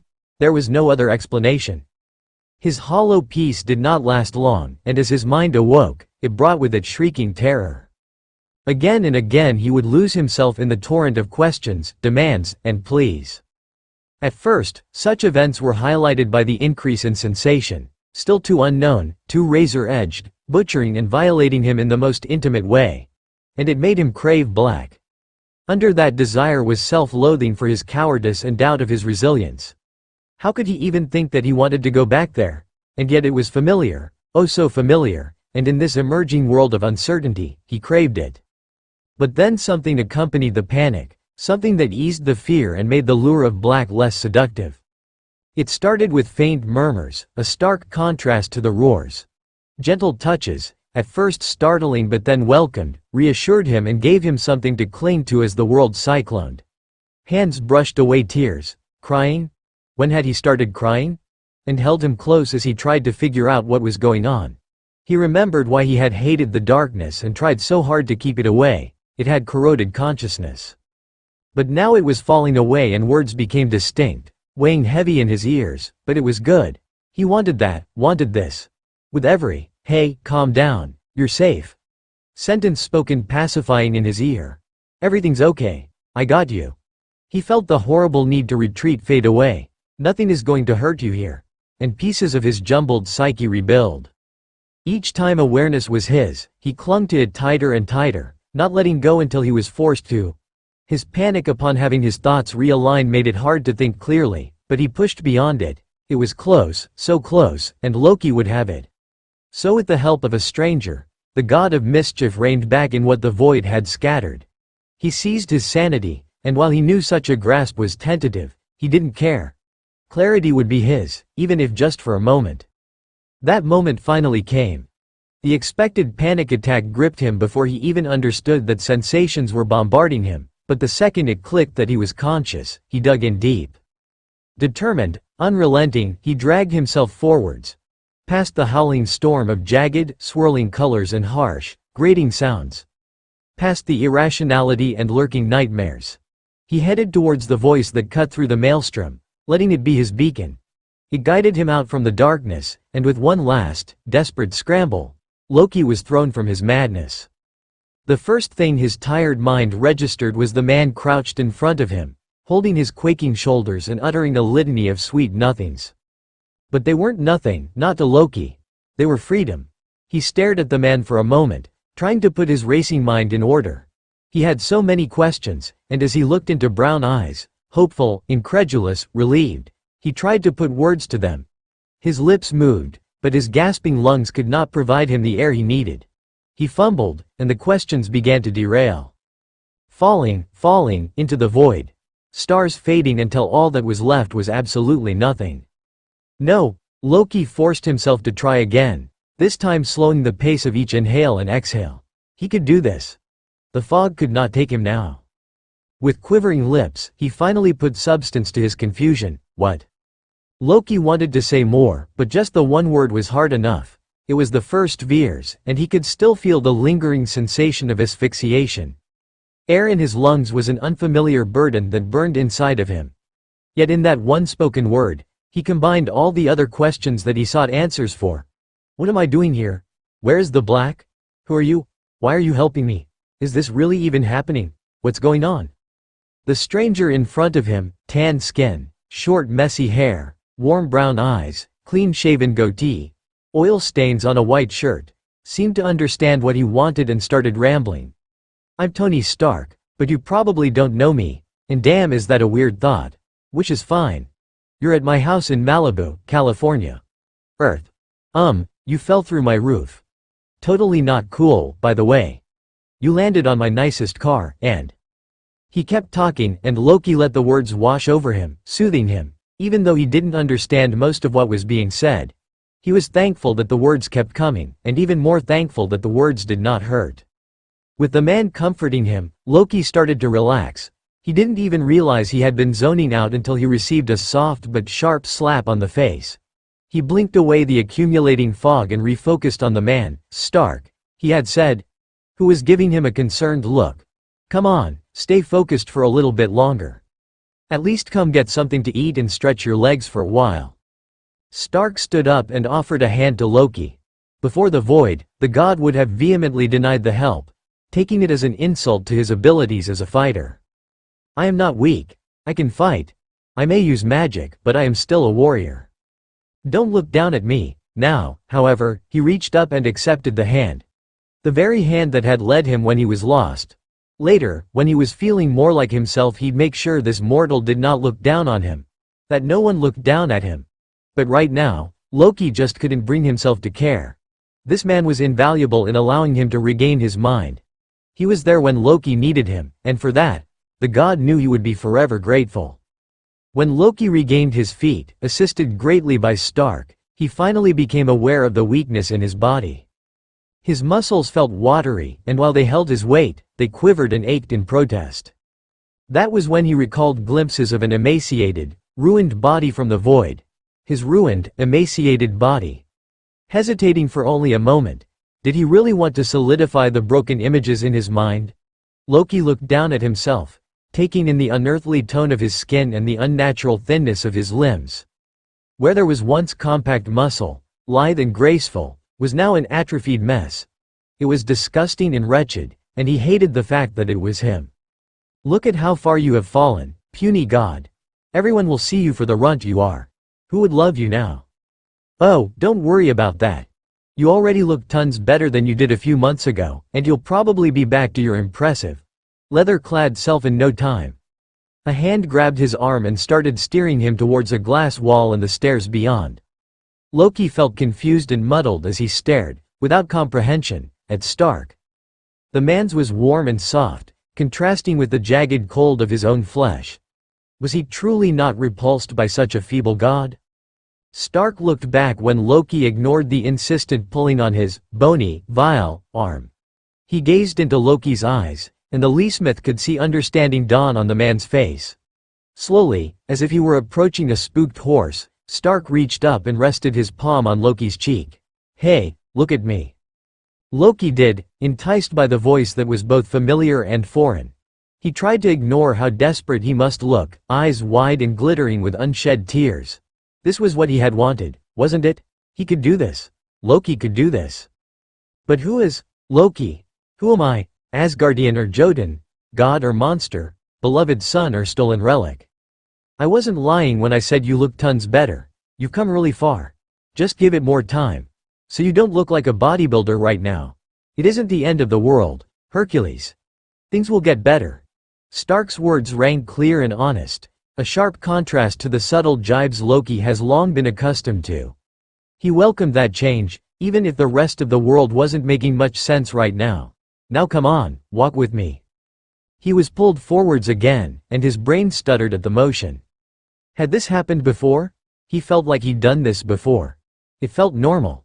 This was the first time he's met Stark, but it felt as if he's known the man for a long time. Stark clearly was used to him, unconsciously shifting to balance Loki as he entered the code to open the door, yet the memories were lost to him. What had happened while he was trapped in his mind? How long has he been here, with this stranger on an even stranger realm, completely defenseless? Was he even safe here? You can't trust anyone. They'll turn on you, betray you. They always do. You know that. Despite his thoughts, Loki did feel safe. It was a mix of nostalgia and déjà vu. Impressions that he couldn't remember the reason for, but his mind was eased nonetheless. Odious fog made it hard for Loki to focus on anything, and he could not properly defend himself, but Stark had made no move to hurt him or take advantage of his weakness. So Loki followed, trusting the man for now. When he didn't feel like he was on the cusp of losing his mind, he'd take matters into his own hands. But for now, it was nice not having to struggle alone. They climbed the stairs, and Loki had to drag his body forward, hating himself more and more with each stumble. Stark stayed close by, helping to keep from slipping down the steps, but he otherwise let Loki find his own limits. The gesture was appreciated, though Loki wished it wasn't necessary. He despised how such a simple task was so hard. It made his limbs tremble, lungs heave, and bones burn. Constant pain was his companion. He wished he knew what had happened when he first came here. There were snippets, but so much was missing to him. If only the Acer could see him now. They'd see what weakness really looks like. Or maybe they had always seen, and that's why they shunned him. "What would you like to eat?" Stark asked as he guided Loki to a chair. He went to rifle through the cabinets, leaving his guest to sit obediently. The man didn't wait for a reply before he continued talking. "I'm not really in the mood for cooking something, and you probably won't be able to wait that long, so how about a smoothie? Everyone loves smoothies." Loki's depression was persistent, dark thoughts and merciless fog beating him down, but the mindless chatter redirected him. It wasn't much, yet it was easier to ignore the black inside as he watched Tony pour some juice and frozen fruit into a glass container. The machine was unfamiliar, and he felt the faint stirring of curiosity. It was Midgardian technology. Novel, interesting, non-threatening. There were no emotional strings attached. He turned away from Stark. It had been so long since Loki had willingly turned his back to a stranger. He couldn't decide if this was an improvement or a mistake. To observe the rest of the house, it was refreshingly different from Asgard. Tony Stark was clearly wealthy, as his house was outlandishly spacious, but it lacked the constant gold of the palace. Instead, it was ostentatious in more subtle ways. There was expensive-looking furniture in every room, large pieces of artwork on the walls, and a fountain by the stairwell. But the grandiosity of the design was overtaken by what he was sure was supposed to be an endearing feature. The windows, however, did nothing but make Loki feel confined and threatened. They were on each outward-facing wall, overlooking the ocean and the sky. Blue stretched as far as the eye could see. So much time had passed since he had seen anything besides the black, but the picturesque sight lacked the expected awe. All it did was fill him with fear. It was too blue. Rancid memories ploughed glances out a window. Afraid of a color? His mind hissed. "You're a joke." The reminiscence made his skin itch and his lungs burn. His past haunted his mind, festering within him. "I'm not your brother, I never was." He forced himself to turn away, unwillingly to be drawn into the past. Stark walked over a moment later, setting a thick, bright purple drink in front of him. Loki just stared at it, unsure. When was the last time he had eaten? His stomach constantly ached with hunger, but that pain had long since been expected. This was not. His host had no such inhibitions, happily slurping down his drink across from Loki. "You know you can't eat it by staring at it, right? Just try it. You'll like it a lot more than tube feeding, trust me. I even gave you a bendy straw." The man reached across the table to push the drink closer to the god, and Loki sluggishly lifted an arm to grab the glass.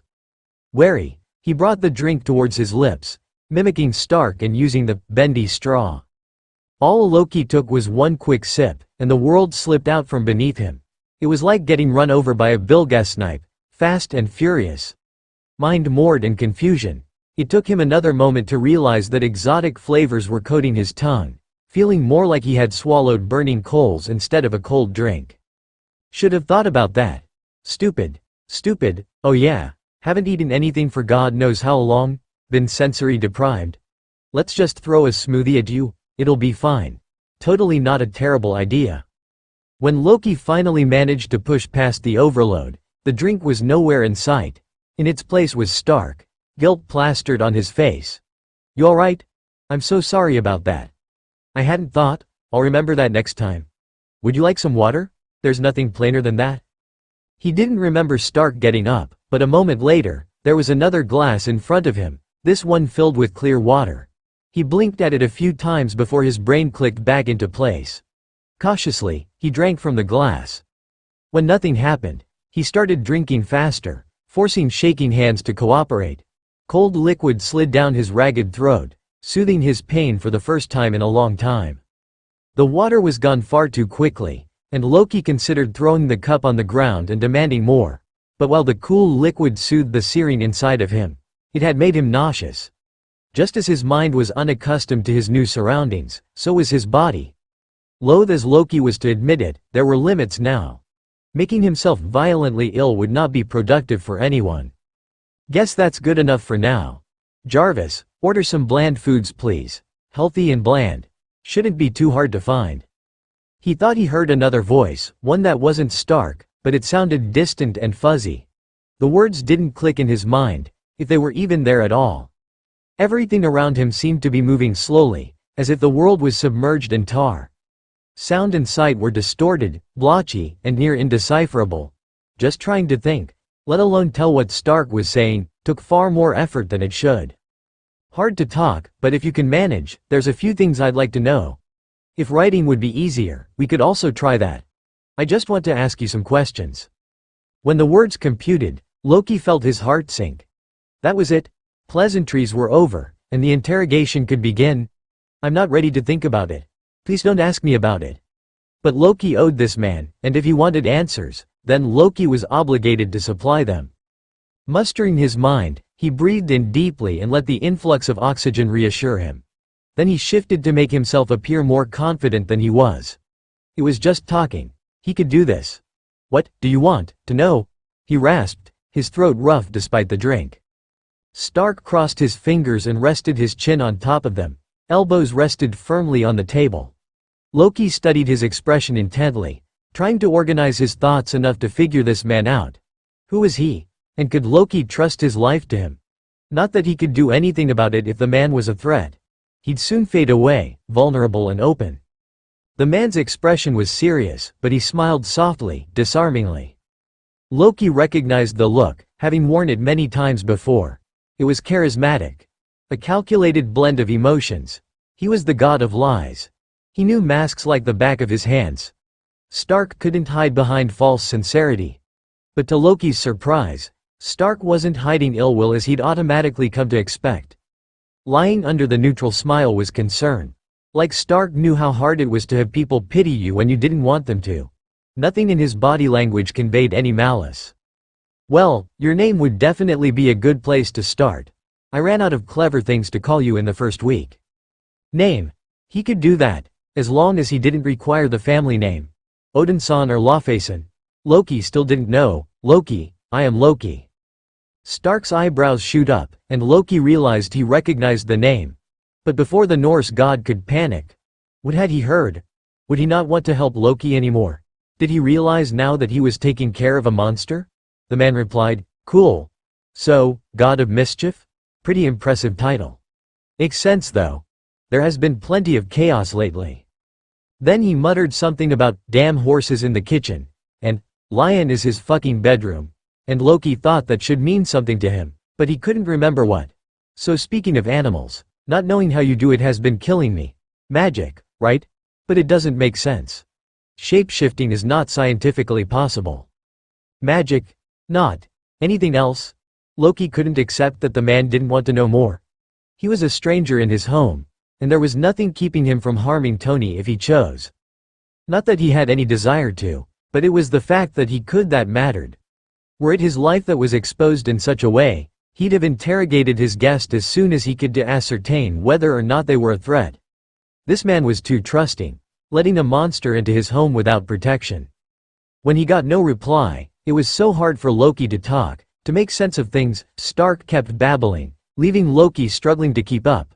Analyzed it, but it's just mass from nothing. So does that mean magic is related to gamma radiation? Because that'd be pretty cool, actually. Is that possible? Can humans teleport? Or is that something special? A teleporting machine would be. Volume fluctuating, Loki grasped onto the bits he could hear. To try and keep his brain from failing, he started forcing himself to answer the questions, even if he couldn't manage it out loud. And that was when things went wrong. Loki began to answer the question of teleportation, because he did know. He'd studied the conversion of magical abilities to Midgardian science for over a century, and he was regarded, at least by people other than the warriors of Asgard, as an expert in rewriting magic into physics. when he abruptly realized that he didn't know. He should have, but where that knowledge had once been was now empty space. It was gone. Everything came to a screeching halt. What else was he missing? He knew the basics of magic and known technology. And then he realized that that was it. He knew the basics, things he had reviewed for almost his whole life and knew almost as well as his name.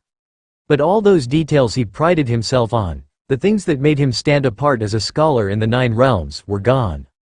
Loki? Hey, dude, are you slipping again? Completely forgetting that Stark had been talking, that there was even an outside world at all, Loki scanned the contents of his brain. The fog resisted his efforts, but he tore past it. It was his mind. He had to know. Spells? Only the ones he had used often. History? Even less remained of that than his arcane repertoire. Physics? Chemistry? Those were the things that he had studied last, and he couldn't remember formulas. He had been able to ignore how weak he had become. Simple conversations winded him. His muscles shook from holding him up, and he still could not bring himself to look out the window because he had been secure in the knowledge that his essence, his intellect, was still intact. That if he breached the fog, a vast wealth of knowledge, rivaled by no other, was open to him. With his intelligence, Loki was still Loki, still able to craft spells and plots and bend the world to his whims. But he saw now that he had been wrong. His mental archives, treasured more deeply than all the riches in the universe, had gone up in flames. They burned utterly and completely, and all that remained were gaping spaces. Horrified at his realization, Loki's mind stumbled, and the fog that had been lurking surged forwards to exploit the opening. Black was everywhere, clawing at him. It wanted him, to destroy and violate him. Insatiable, it flooded his lungs, ridding them of air. Breathe, he couldn't breathe. Consuming, devouring black overtook everything. Just calm down, it's okay. Breathe. What's wrong? Was it something I said? Come on, you have to talk to me? He was back in the void, lost and desperate. There was no way out, no way to free himself. Falling, forever, never to hit the bottom. Descending into an odious abyss. Darkness dragging him farther and farther from the light. But he was never going to die. He wanted to die. Please, look at me. I know you're in there somewhere. I won't talk about magic anymore if you don't want to. We can go down to my labs. Dummy will be thrilled to meet you, I'm sure. Or I can show you my suit. It's really awesome. Come on, just say something. Loki, please. A voice, again there was a voice fighting against the black, pulling at his mind and urging him away from the fire. It beckoned, pleaded. He wanted to follow, but at the same time, he didn't want to do anything. Beneath his masks, Loki was blue. Both in flesh and in mind. Had he succeeded in killing himself that day, it would not have been a mistake. The mistake laid in his survival.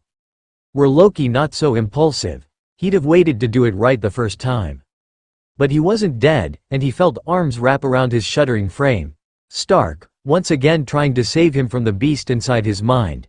He could hear his name spoken like a prayer. So long has it been since it actually was. And the continuous effort to cajole him out from where he had retreated. Depression warred inside him, armed with the scars left from the void, and Loki finally made his call. Lungs decaying inside his chest, it was agony to get out one simple plea. Distraction. I needed distraction, something else to think about. Or he'd decide that he didn't want to live, and he'd surrender everything. Loki. The Loki who was not broken and racked with despair, who had loved and had been loved, didn't know what he wanted, but it certainly wasn't that. It never should have been that. Distraction? The man parroted. Good, I can do that.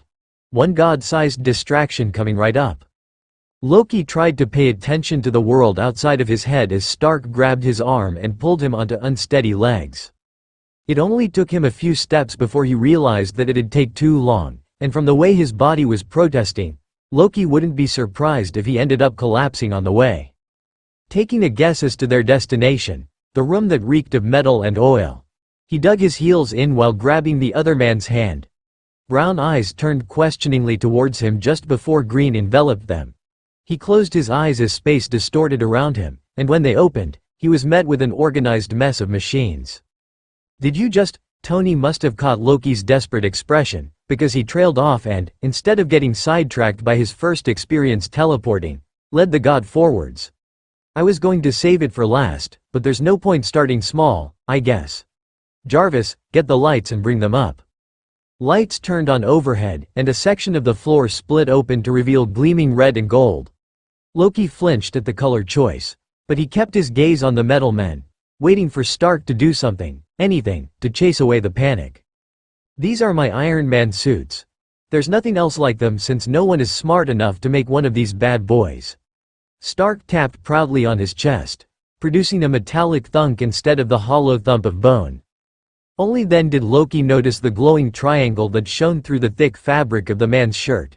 It's a miniaturized arc reactor. I'll tell you more about it later. Right now, let's get one of these guys up. Jarvis, prepare Mark 17 for a test run. Please hurry, Loki thought. I can't fight it off much longer. I don't want to fall anymore. Please don't let me fall. Of course, sir, a voice intoned out of nowhere, the same one Loki thought he had heard earlier. Someone else was there? That couldn't be. He hadn't noticed anyone else. He would have noticed, wouldn't he? Loki's muscles tensed. Who else was there? Stark seemed to realize the problem and quickly rushed to fix his misconception. Oh, no, that's just Jarvis. He's a computer. Sorry, I forgot you haven't actually met Jarvis. It's okay.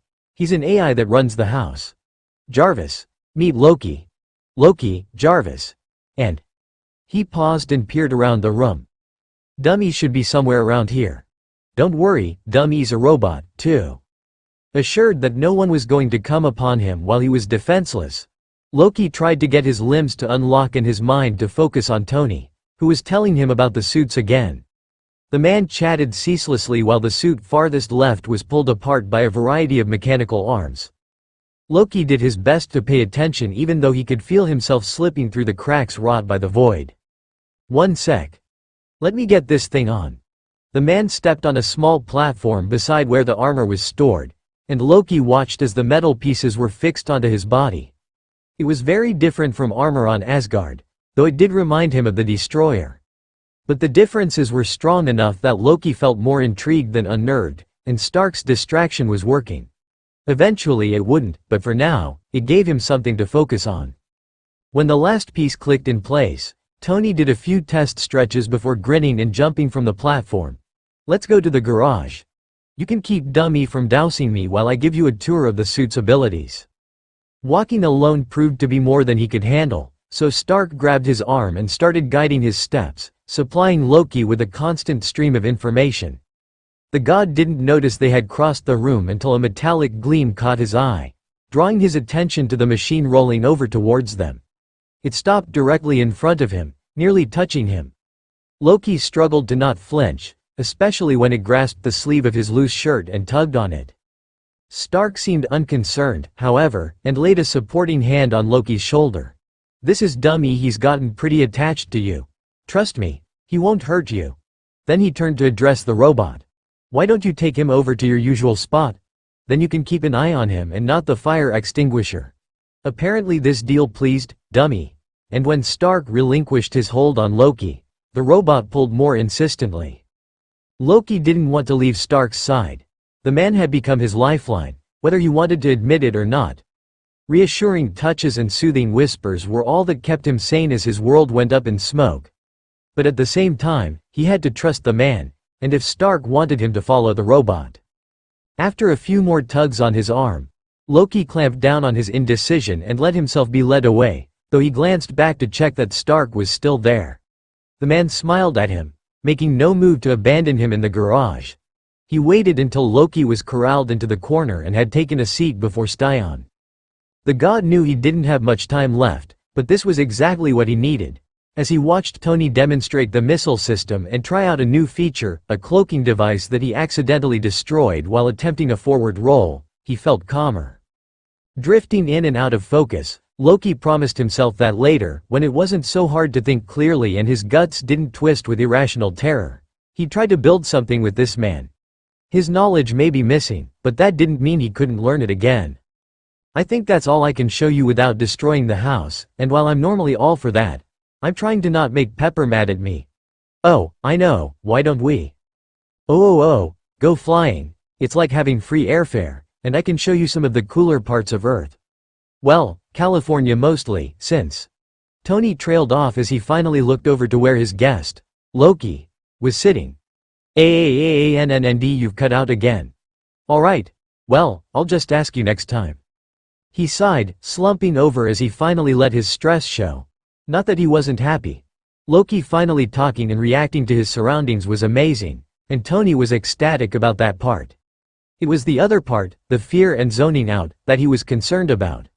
The other man had remained tense for the duration of their interaction, and the more tense he got, the less awareness he had. Though Tony had chosen not to ask, he desperately wanted to know what had happened to Loki. The only thing he knew about the god was that he, or at least someone with the same name, but he doubted it was anyone different, had been involved in the destroyer incident 7 years ago. Which meant that in 7 years, he had gone from wreaking havoc on Earth to this. Slumped over in a chair, eyes half closed and gazing at nothing. Frail and defenseless, completely at the mercy of those around him. The man before Tony wasn't anyone's idea of a god. But he was Loki, the person Tony had spent 2 months helping, and would probably spend a lot more with. Surprisingly, Tony found that he wasn't bothered by the idea. It was commitment, and everyone knew he shied away from that, whether it be showing up to board meetings on time or having a steady relationship. This was like being Iron Man. He did it because it was his duty. Even if he wasn't trying to honor the memory of Yinsen, talking to Loki and actually seeing the person inside the shell made him certain that this was the right thing to do. The last few hours found Tony unwittingly comparing himself to Loki, and the similarities were there. Masks to hide their unease, the need for something to distract them for a bit. It was like looking in the mirror. Maybe when the god recovered those qualities would change and Tony would find himself a fool for seeing himself in a stranger, but for now, the parallels were there. Jarvis, prep the dock. Playtime is over. Tony headed over to Loki and Dumb E, chuckling as the robot tried shoving the slipping body upright again. When he reached them, he shooed Dumb E out of the way and lifted the man. It was nice talking to you, you know. He glanced down towards empty eyes. Hopefully next time you'll be able to say more. Because Tony didn't doubt that there'd be a next time, or a time after that. Loki proved that he could win over the darkness in his mind if he tried. All Tony had to do was make sure he kept trying.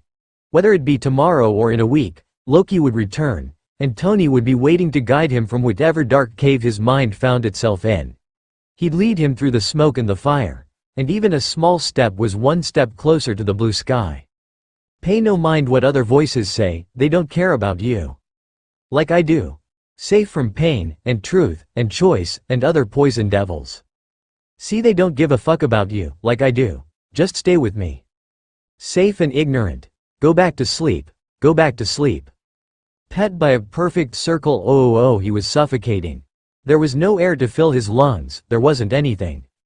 Tossed and turned by dark waves, he was completely lost. There was no direction as he drowned. He was helpless to do anything but curl up tight, desperately wishing for the storm to cease. It didn't. From the darkness came beasts, invisible but tactile. They touched his arm with grasping, crooked hands and dragged him down.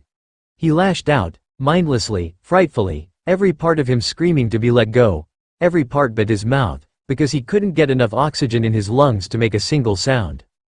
Can't we do this another time? I'm in the middle of something here. Whatever you are doing is not more important than stopping the rampage of a madman. Get over there now. Just give me a bit. I can't. Fulgurate voices flashed in his ears, but he could not comprehend the words. All he could understand were the angry tones. He wasn't safe here. Then sharp claws dug into him again, and suddenly air flooded his fluttering lungs. With it, he screamed, loud and high and desperate. God damn it! The monster released him, but the dam had already broken. A piercing wail continued forth from his lips, nearly smothering the yelling of the furious beasts. Stark, what was that? Can you just shut up for a moment, Fury? You aren't helping. It was cacophony, and a tentative touch only made him louder. Sir, it looks like you are not helping either. I would suggest giving him some space. Let yourself calm down, you aren't thinking clearly. Stark, I demand you tell me what is going on. Jarvis, turn that damn phone off. The shouting cut out, leaving only his steady keen to fill the room. He couldn't stop now that he had started. It was his only defense against the void that consumed his very being. The only thing that he had control over inside this rancid veil of black. For a few minutes, there was nothing but his dwindling wail. He felt his pounding heart start to slow as nothing reached for him again. He dared to hope that they had lost interest in him. When one of the voices spoke again, quiet and tentative, he was calm enough that his wailing didn't pick up again, but his entire body tensed. He was prepared to fight if he had to. What am I supposed to do? He won't let me touch him, but he's hurting himself. Maybe you should leave, sir. You have your duties as Iron Man to tend to, and I can monitor Loki while you are gone. But, Jarvis, sir, I insist that staying here will not benefit either of you at the moment. If anything changes, you let me know immediately. I don't care how small of a detail, you tell me. Of course, sir. Prep the suit. All that remained was Loki and the darkness. Oh, sir, the device was successfully deployed and is now ready for activation. Roger that. Wait until I get it within 20 feet of the ground to turn it on. Tony shuttled across the sky, twisting and weaving out of the range of electric bursts. Following in his wake came another metallic man, this one silver instead of gold. It raced after Iron Man, carelessly plowing down buildings in pursuit as it was lured towards the ground. They went lower and lower into the smoke and fire. 50 feet, 40 feet, 30 feet, 20. Now Jarvis, the HUD lit up as the AI complied. According to his calculations, the Doombot should be shutting down about now. Tony had begun to slow down, confident in his machine, when Jarvis suddenly shouted a warning. Twisting sharply, Iron Man was barely able to avoid getting electrocuted when the still active Doombot fired from right behind him. Tony swore and put the repulsors back up to speed. Yo, Jarv. What's the deal? It isn't working. As if to emphasize his statement, the automaton tried to hit him again. Hey, cut that out back there. I don't know what went wrong, sir. All reports show that it is working. Well, it clearly isn't. If this model of, all your base or belong to us didn't work, that meant Tony had wasted 2 months. It also meant that he came all the way out here for nothing. He could have been back home where he was needed. When he had left Loki, the god was curled up in the corner, crying, terrified, and lost to reality. He was haunted by the demons inside of his mind and had made that hideous wailing noise, as if he is being ripped apart by the very hounds of hell. Not even Tony's presence had calmed him. Having technical difficulties, Stark? And here I thought you were the king of the nerds, a taunting voice said, partly distracting Tony from his brooding. Not that hearing about his failure was much better. Shut up, he growled, and Barton laughed, though Tony knew the Archer wanted the device to work just as much as he had. Swearing under his breath, Tony got ready to turn around. If the machine wasn't working, which it should have. There hadn't been any errors when he tested it in the lab, and he refused to admit to anyone, especially himself, that Victor Von third person could out-engineer him. He needed to destroy the robot and move on. However, as he spun around with his palm raised, the Doombot suddenly froze. Its jets shuddered once, twice, and then it plummeted into the concrete below. Metal plating shot off at impact, but it had been close enough to the ground that it was still in one piece. Or it would be, if it didn't detonate once Doom realized one of his robots was compromised. Iron Man waited with bated breath to see if it would explode, because shutting it down meant nothing if they couldn't take it apart. If it didn't go off in the next minute, then that would be a clear indication that Mr. Metal couldn't make it. He'd never willingly allow S.H.I.E.L.D. to get their hands on one of his creations. After the allotted amount of time passed and the robot did not erupt into a suicidal inferno, Tony finally allowed himself to whoop triumphantly. Oh yeah, baby. The Doombot has been neutralized. Feel free to come get it and celebrate my awesomeness. Iron Man was about to return to the sky when 2 silver forms blinked onto the HUD. Tony grinned, momentarily high off of scientific accomplishment, and rose to meet the threat. A blast from his right repulsor sent one of the bots careening into a building. He twisted out of the way of the other one, preparing to shoot it as it followed him, but it flew right past him. Confused, Tony stared at it, half expecting for it to turn around and fire at him with a big, "Just kidding." It kept going, and when he checked for any nearby civilians or objects of interest, there was nothing there but the fallen Doombot. And Tony was an absolute moron. He had just thought to himself that Doom would never allow one of his custom robots to be captured. Aim not yet locked, Tony released the pent-up energy. The shot fired wide, and the Doombot ignored him as it prepared to fire at the grounded bot. The machine's hand glowed blue, a close resemblance to one of Tony's own attacks, and Iron Man cursed his foolishness. His trick was a one-time deal, and he just ruined it. The robot's blue glow suddenly sputtered, and it swerved to the right before tumbling into the sidewalk. "Come on, Stark. Get your head in the game." That was classic villainy trick number 1. Hawkeye jested over the intercom, and Tony scowled at the arrow protruding from the felled machine. Iron Man shot back into the sky, making sure to flip off the small figure at the corner of a nearby rooftop. Barton smirked back and continued scouting the area from his perch. "My sector is clear. How are things by you, Natasha?" he asked, all traces of insolence gone from his voice. Of course. Why was everyone rude to just Tony? "My area is clear," Romanov replied calmly. "All Doombots are accounted for, and agents are on tee up the compromised one. After it's secure, we're done here." Tony didn't know whether to be envious of her perpetual poise, or if he should be glad that he at least was capable of a variety of emotions. She was like a statue. He'd say machine, but his robots at home had more expression than her. As far as Tony was concerned, she and Barton moved to whatever tune Fury was playing and nothing more. He did like working with them more than Captain America, at least. The assassins mostly ignored Tony when they worked together, making him feel like a third wheel in there, whatever their relationship was. It still wasn't fun. Then again, he supposed being a hero wasn't meant to be fun. Sometimes he wondered if the bad guys enjoyed their job more than he did, or if they had to deal with the nagging of their fellow evildoers. Maybe he should ask the next baddie they fight. Check if he should be looking for a career change. Not that he actually would. He had enough blood on his hands without going and looking for more. Working with the Avengers wasn't even that bad. Okay, no, Rogers really was that bad. So how was my performance? I think I got a solid 9. You two probably got 4s. No, actually, Big Bird was a 1 today. Tony gloated into the silence, and once he finished speaking, he realized that people were probably always rude to him because he dished it out first. Oh well. It wasn't his fault if they didn't know how to have fun. "Stark, you're delusional if you think that train wreck deserved anything above a 3. Barton returned. "And I definitely got better than a 1. Without me, your lapse in attention would have ruined the whole mission." True, but Tony thought that he was doing a good job staying focused considering that there was a god suffering from a panic attack in his garage. And since Fury called at an inopportune time, he now had to come up with a legitimate excuse as to why someone was screaming bloody murder in his house. Maybe Fury would think that he had been watching a movie. A realistic, engaging movie. Or, better yet, he'd forget the entire incident and Tony could just not worry about it. "Speaking of which, Director Fury wants to know what was happening when he called you." Romanov cut in smoothly, like she wasn't saying something that could screw everything up. Tony was so glad the suit's mask hid his expression.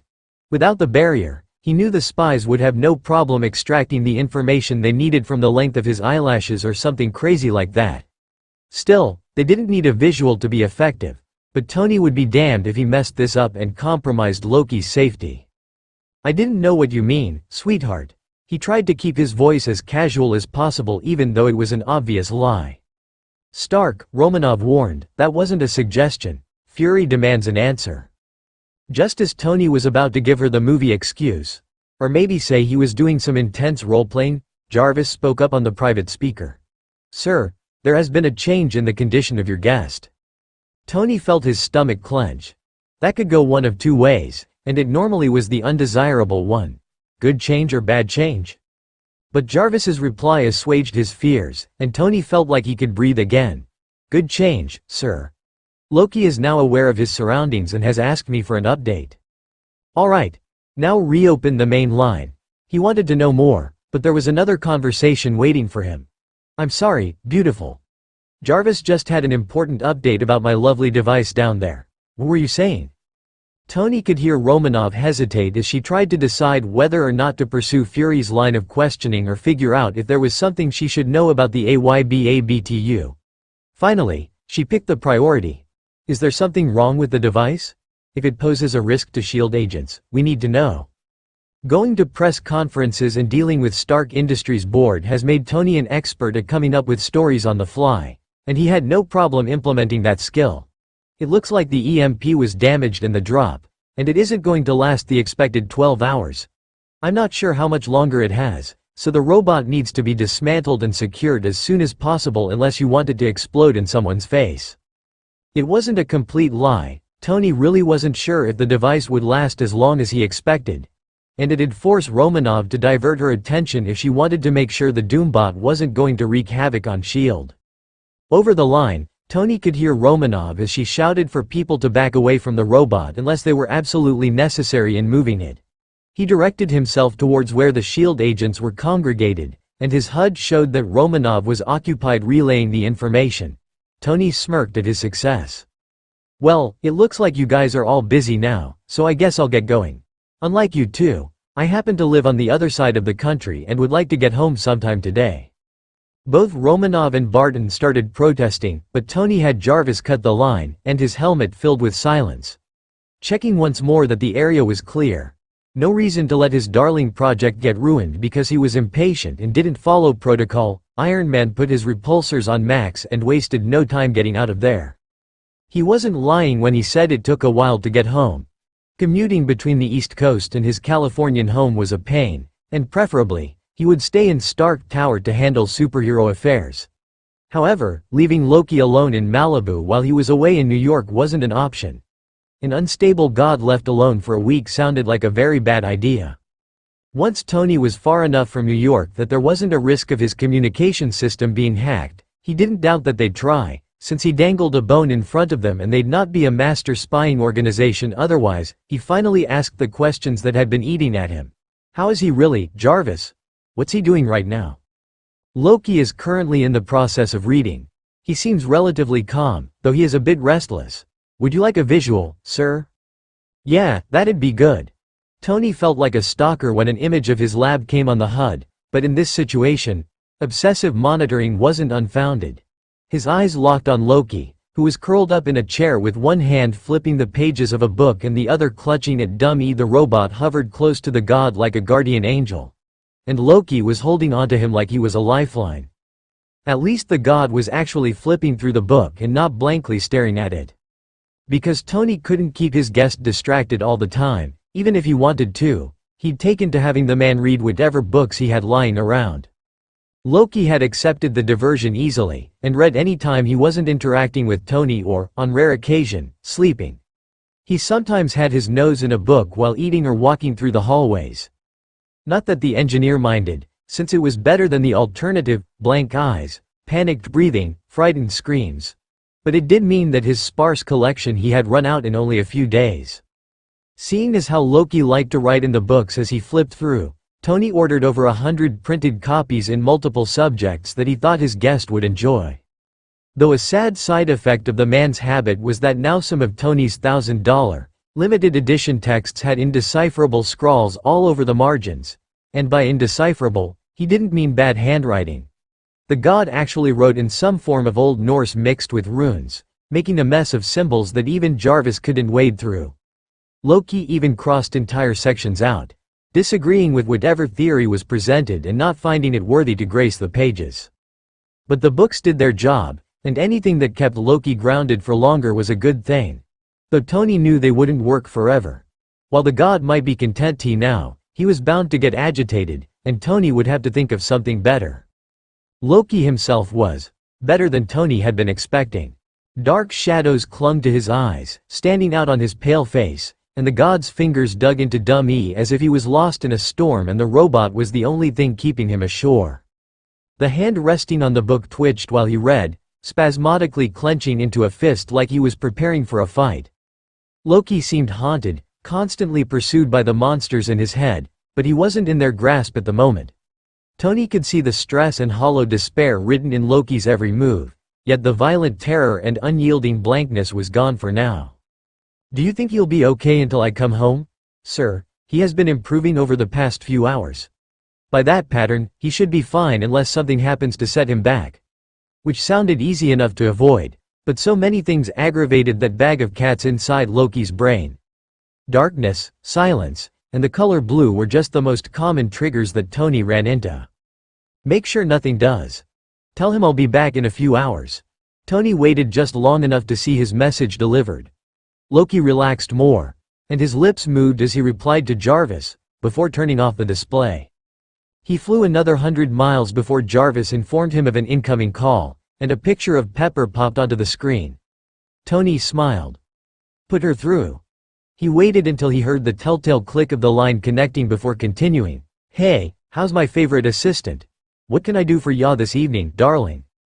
Hello to you too, Tony, came Pep's sweet voice, and Tony was pleased to note that she didn't sound stressed this evening. An unfortunate side effect of putting her in charge of Stark Industries, as well as having her keep her job as his personal babysitter, was that she was often overworked. She still did an amazing job, though. I was calling to ask if you wanted me to bring you dinner, but it sounds like you're not home. She definitely wasn't stressed if she was actually offering to bring him food. Too bad he had to turn the offer down. Yeah, sorry about that. I won't be home for at least another hour. If you already have the food, you can just drop it off and I'll eat it when I get back. Or you could see if Loki wants any, since he's awake. Tony, we've been over this. As much as you'd trust him, I'm not going to go in the house alone with him. He could hear the frown in her voice, but he didn't want to completely let the matter go. It had been over 2 months since Loki first spoke, and Pepper still had reservations about him. Then how about you come over tomorrow morning with some breakfast? If he's not down the rabbit hole by then, you can actually talk to him. I'm telling you, he's not going to try and murder you. Besides, Jarvis would be looking out for you. Pepper sighed. They'd had this discussion many times since Tony let the strange man into his home. She wasn't convinced, however. I'll come over with food in the morning, all right? Sure thing. We'll probably be hanging out in the lab, so just come and get us. She laughed. You say it like that's a surprise. I'd be more concerned if you said you'd be sleeping in your room. Tony smiled. He had missed this easy relationship with Pep. Between him risking his life, her working hard to keep the company afloat, and all the dumb things he has done these past few years, their relationship had become strained. Talking started to become a rarity, replaced instead by vicious arguments and tense silences. Yet in the past few months, things seemed to be going right between them. He had forgotten how much he needed her friendship, how much she meant in his life. I'll see you tomorrow then, she said. Don't blow yourself up in the meantime. Tony scowled playfully even though she couldn't see it. That was one time. Sheesh, cross the wires once and no one lets you live it down. They both laughed, and why did he ever try and ruin this? Good night, Tony. Good night. The line went dead, but on a good note, unlike before, where it signaled the end of an argument, and Tony was left alone in the sky.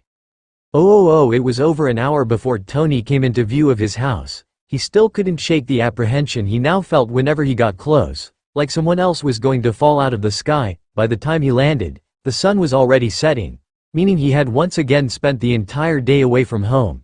He had intended to spend the day with Loki, but Fury's call had ruined that. He was home now, though, and there was no reason to delay when Loki needed him. Tony bypassed the landing pad on his roof and went into the garage. When he reached the glass door separating the cars from his sanctuary, he could see the top of Loki's head from where the god was nestled in the large plush chair.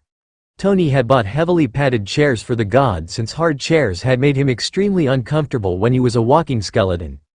Even now, Loki preferred things that were soft, probably because they were easier on his sense of touch.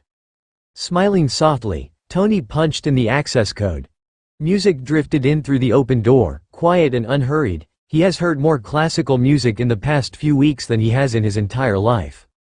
Tony took a loud, clanking step, and green eyes immediately swerved from the word-laden pages to Iron Man's golden mask.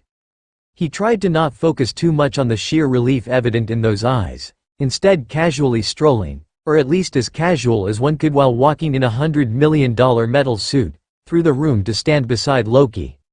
The mask slid upward as he leaned over the back of the chair to peer at the textbook on the god's lap. How far did you get this time? And you know, I'm pretty sure you have the Guinness World Record on speed reading beat by a mile. It was best to act normal around Loki when the god was aware, to not highlight his shortcomings. Loki tried really hard to act as if nothing was wrong, and Tony wasn't going to mess that up for him. At least, not until Loki was more stable. Midgard's theories about physics are fascinating, even though they are lacking. Loki closed the book he was reading and stood swiftly, graceful in his movements despite the weakness that lingered in his limbs.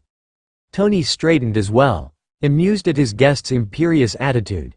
Normally such impertinence would aggravate him, unless he was the source of it, but in this case, it was heartening. Loki only acted high and mighty when he was feeling relatively normal. It was when the other man was polite and timid that Tony knew a mental fit was imminent. Hey now, we can't all be magic wizards with an intimate understanding of the universe. Tony had finally gotten that talk about magic he was looking for, and it had made him realize how little humans actually knew. Loki had explained the difference between the 9 realms and Midgard, how the realms existed in a separate plane of existence than the space Earth was a part of. Midgard was connected to the other realms by Yggdrasil, making it a crucial pathway between actual galaxies and their metaphysical kingdoms. The magic Loki and other spellcasters used came from the tree, and as such, they could only use a small amount when outside of its influence. Even so, the energy they harnessed from Yggdrasil was as much science as the technology used on Earth. At that particular point, Tony had stubbornly insisted that magic wasn't the same as science, as their laws of physics and matter did not allow for shape-shifting or teleportation. Loki then explained the Skrull, who lived in Andromeda and could assume the forms of others without magic. As for teleporting, other galaxies had already mastered that. Earth had a primitive understanding of the universe compared to other intergalactic civilizations. Wait, so you're saying Earth is some backwater dump? Tony had exclaimed. Like, all of my technology is child's play compared to some aliens out there? Loki's response hadn't made him feel better about it, either.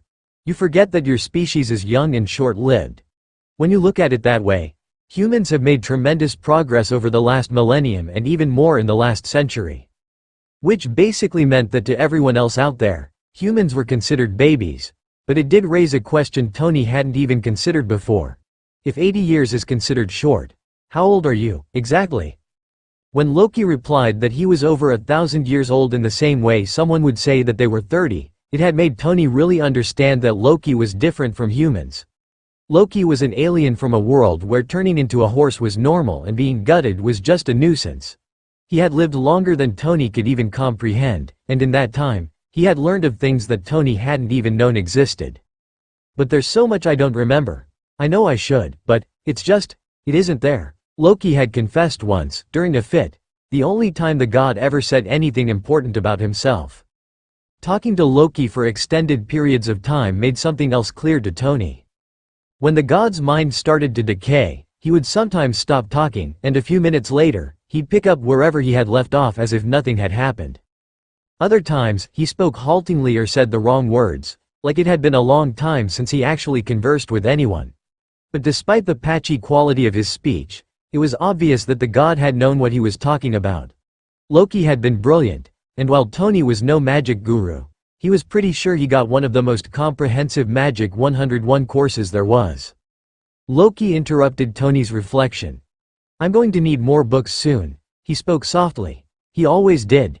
At least when he wasn't screaming, these aren't sufficient anymore. Sufficient how? They aren't hard enough, or they just aren't enough to keep the darkness out of your mind, and you need something else to keep you from going off the deep end. They are not as helpful as they once were. And Tony knew then that Loki wasn't talking about the educational content. I'll find something better, I promise. There had to be something that would keep Loki grounded, and Tony would figure out what that was. For now, though, he'd have to stick with the books and hope a change in content would be enough. Maybe he'd throw some Shakespeare in as a joke. If he was lucky, the god would appreciate the lewd humor and gaudy sonnets. Or not, because Loki never smiled at any of Tony's jokes. He didn't smile at anything. Depression, Pepper had said. You up for helping me a bit? I was planning on finishing the frame for the Mark 43 tonight. It was a labor-intensive job. One Tony normally had Dumb E or the other robots help him on, and it wouldn't compromise the security of his blueprints. However, Tony knew that letting Loki work on the designs would be a far superior distraction than books. It was what he did, after all. But doing so would require trusting Loki with classified information. Storing the idea in the back of his mind to review later, Tony waited for Loki to make his decision. The god nodded and placed his book on the desk, contributing to the ever-growing pile. Then he turned towards Tony, his hands fidgeting now that they were no longer occupied. "When do we start?" "Let me take this suit off and we can jump right into it, Jarvis?" "Already on it, sir." The landing dock opened up to accept the suit while the displays showed the suit schematics. Heading over to get the armor removed, Tony realized he was forgetting something important. "Hey dummy, grab me a drink from the fridge."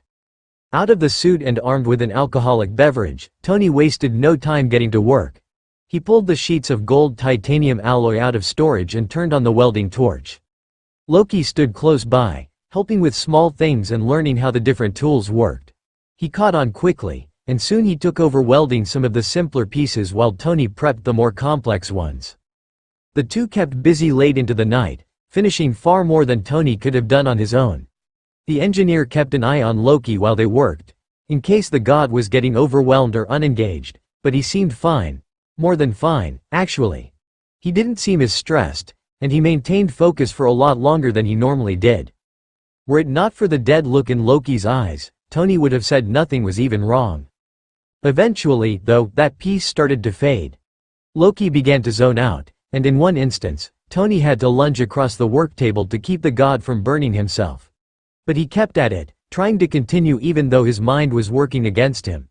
Tony relegated him to making outlines on the sheets of metal so he wouldn't get hurt, but he otherwise let it be. It wasn't until the god seriously started to falter that Tony put an end to it. It wasn't so much that he wanted Loki to stop working, but that if the god kept it up, he was going to get frustrated. Tony had been watching him for a few minutes, not even trying to be discreet, because Loki didn't have enough attention to realize what he was doing. And Loki's expression got darker and darker each time his hands slipped or his mind wandered.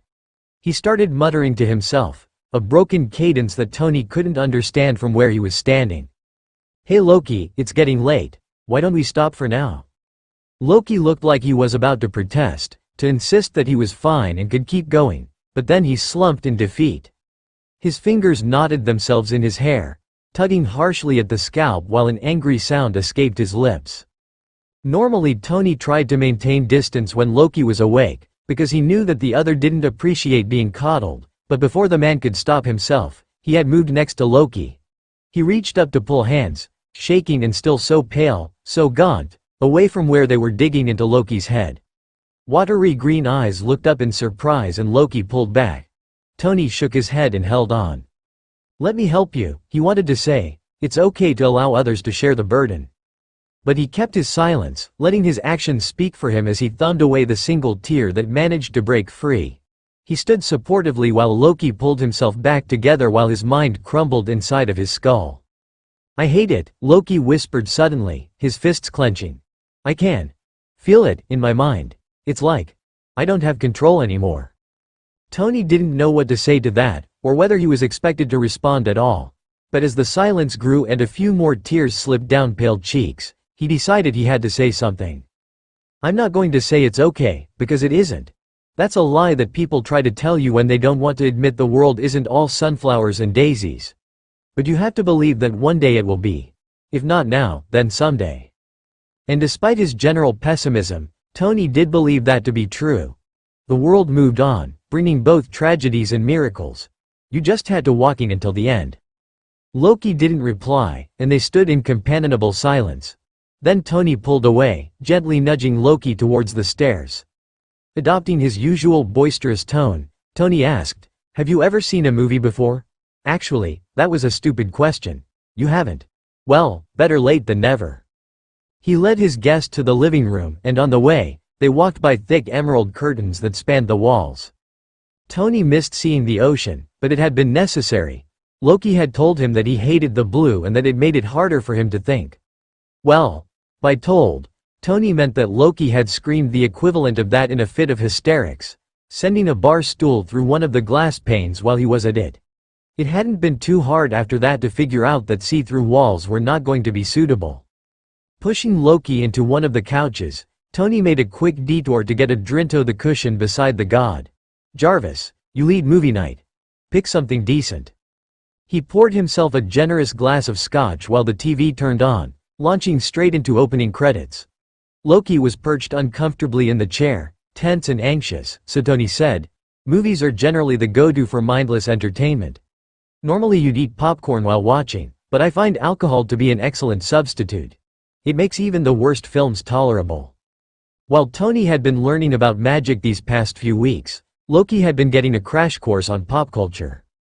Tony couldn't deny being thoroughly amused whenever the Asgardian tripped over simple statements like, "chip on the shoulder," or "piece of cake," to which Loki had responded, "I fail to see what a Midgardian dessert has to do with this."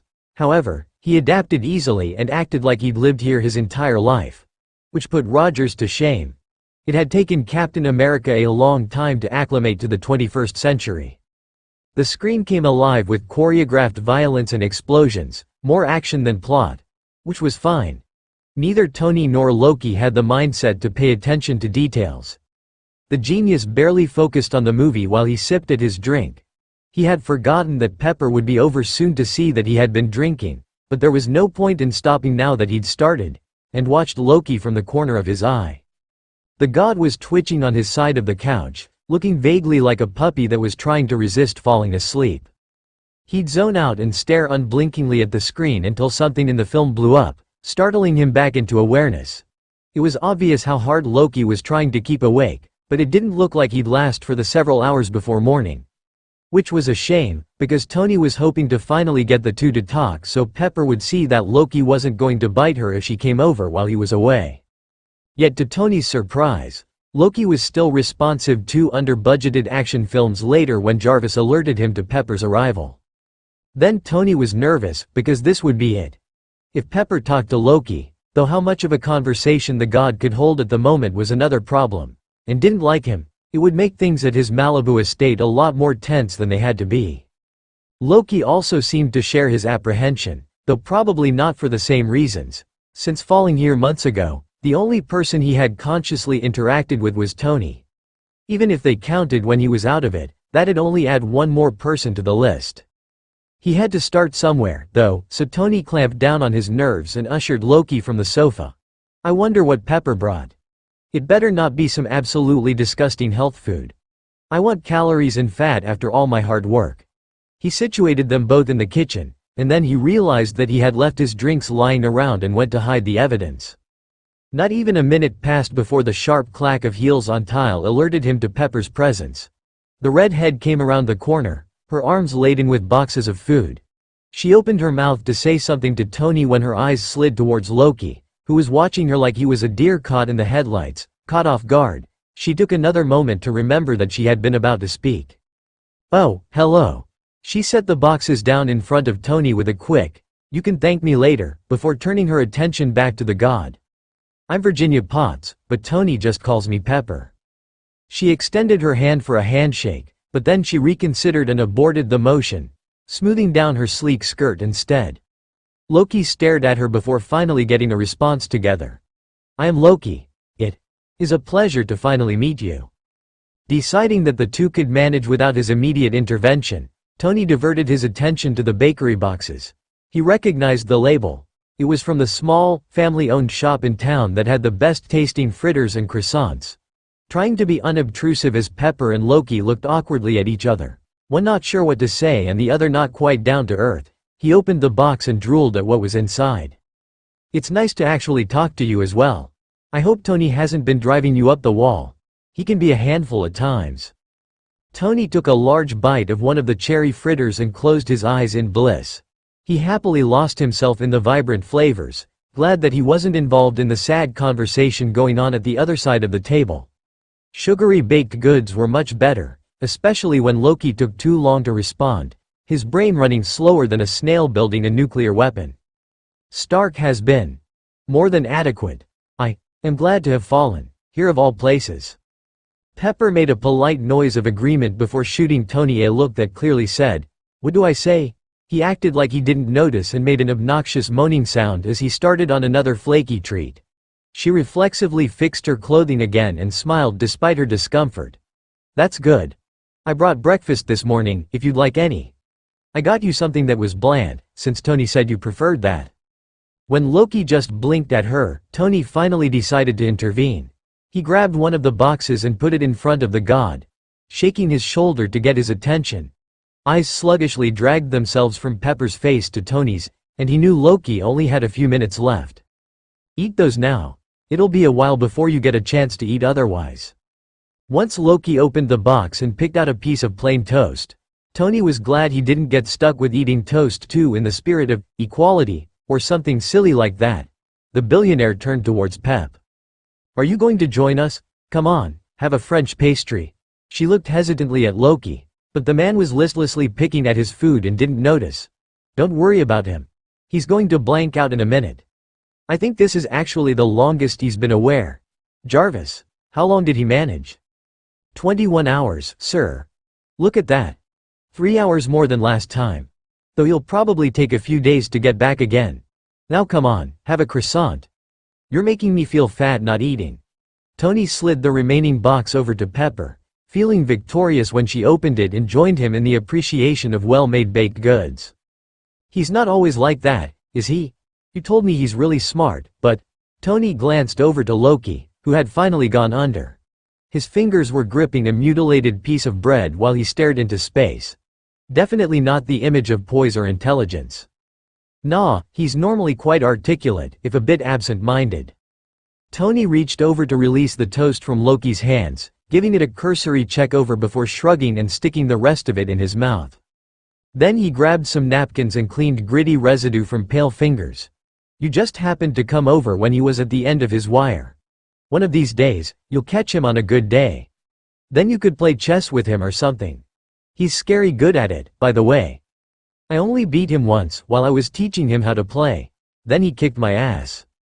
From what you told me of him, I kind of expected him to be more like you, but he isn't. He seems very polite. I'll have you know I can be polite if I try. I just don't think it's worth the effort.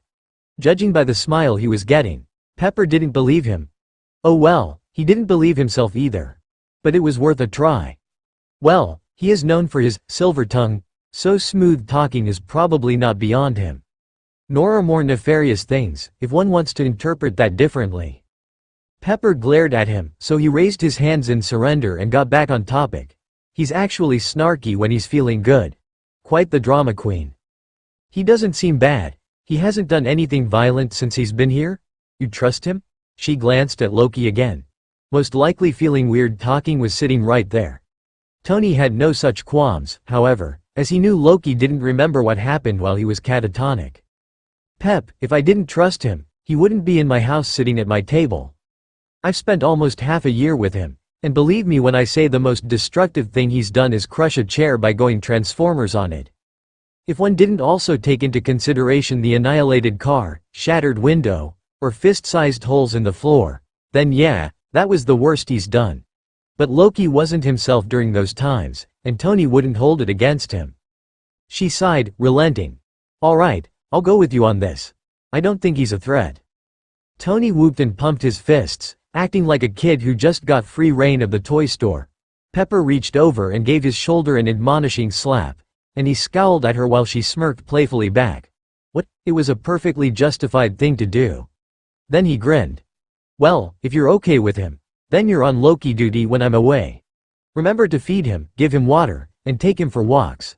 He ticked each point off on his fingers. Tony, I'm your babysitter, not his. Tony pouted. Ah, Pep. You know you've always wanted to watch after a god. Imagine having that on your resume. I'd hire you in an instant. She laughed. You've already hired me. Now I outtrank you. Then she stood up, pushing back the pastry box he'd given her. I had to go. Tell Loki it was nice meeting him. I'm traveling to New York this afternoon, but I'll be back in a few days. Stay out of trouble until then? With Tony's affirmative, she headed back out, the click-clack of her shoes fading into silence. Tony then realized he had forgotten to thank her for the food. He'd have to buy her something nice to show his appreciation. He plopped a donut hole into his mouth and turned to Loki. I guess it's just you and I now, huh? All he got in return was a blank stare. Yeah, you know what, scratch that. I'm going out and partying. Humble and helpless, learning to pray, praying for visions to show me the way. Show me the way to forgive you, allow me to let it go. Allow me to be forgiven. Illuminate me, I'm just praying for you to show me. Where I'm to begin, hoping to reconnect to you. Thomas by a perfect circle. Operation, find a way to engage Loki, began once Tony came back from his recent bout of debauchery. It was an easy task and a monumental one. Tony knew what would help Loki. The god needed the bomb of creation, of intertwining wires and machinated gears. He needed to funnel his thoughts into something productive so his mind would stop decaying. Tony knew this, and he knew he could provide it, but he hesitated. To let Loki work in his lab, to unleash his mind upon raw elements to make something beautiful, would mean letting Loki access his files. It would mean revealing secrets to the god, secrets that Tony never wanted anyone to know. Not after Afghanistan. Not after Stain. It wasn't that Tony didn't trust Loki, because he did. How could he not, when he spent months rebuilding the fallen god piece by piece? Even if Loki rarely talked about himself, even if he was still as much of a stranger as when he first fell through the roof, Tony knew him more intimately than he did anyone else. And if there was one thing Tony knew for sure, it was that Loki would never betray him. Not after everything that happened between them. He still hesitated. Hadn't he thought Obed Stane would never betray him, as well? Yet he did. Absolutely and completely. The man he'd considered a second father, who had stood by his side for years, threw him into the dark, burning earth. And Tony would never forget it. That broken trust still haunted him almost a decade later, and it wasn't going anywhere soon. So when it came to letting someone back in, he balked. With the threat of perfidy looming overhead, he didn't want to open himself to that risk. But Tony was being selfish. Horribly, disgustingly selfish. Here he was, withholding help from Loki, all because he was angry at Stain. Loki, who had done nothing to harm Tony. Loki, who depended on Tony to help him because the god had no one else to turn to. Loki, who was mindless wandering through the room while Tony sat and watched, guzzling down his beer every time he caught a glimpse of glassy eyes because he couldn't stand the twist of guilt inside him. He clutched the bottle until his knuckles turned white and took one last gulp, distantly hoping it would take the problem away. It didn't. Tony had to make this decision on his own, to feed his demons, or Loki's. The decision should be easy. For months he sacrificed himself to help the god, even though at times he felt like he would crumble under the weight. What made this time any different? Stain, ripping Tony's metal heart from his chest and leaving him to die. The feeling of drowning, surfacing only to hear demands in a language he didn't understand. Gunfire all around him, the image of Yinsen's dead body clawing at his mind. Things he could never let happen again.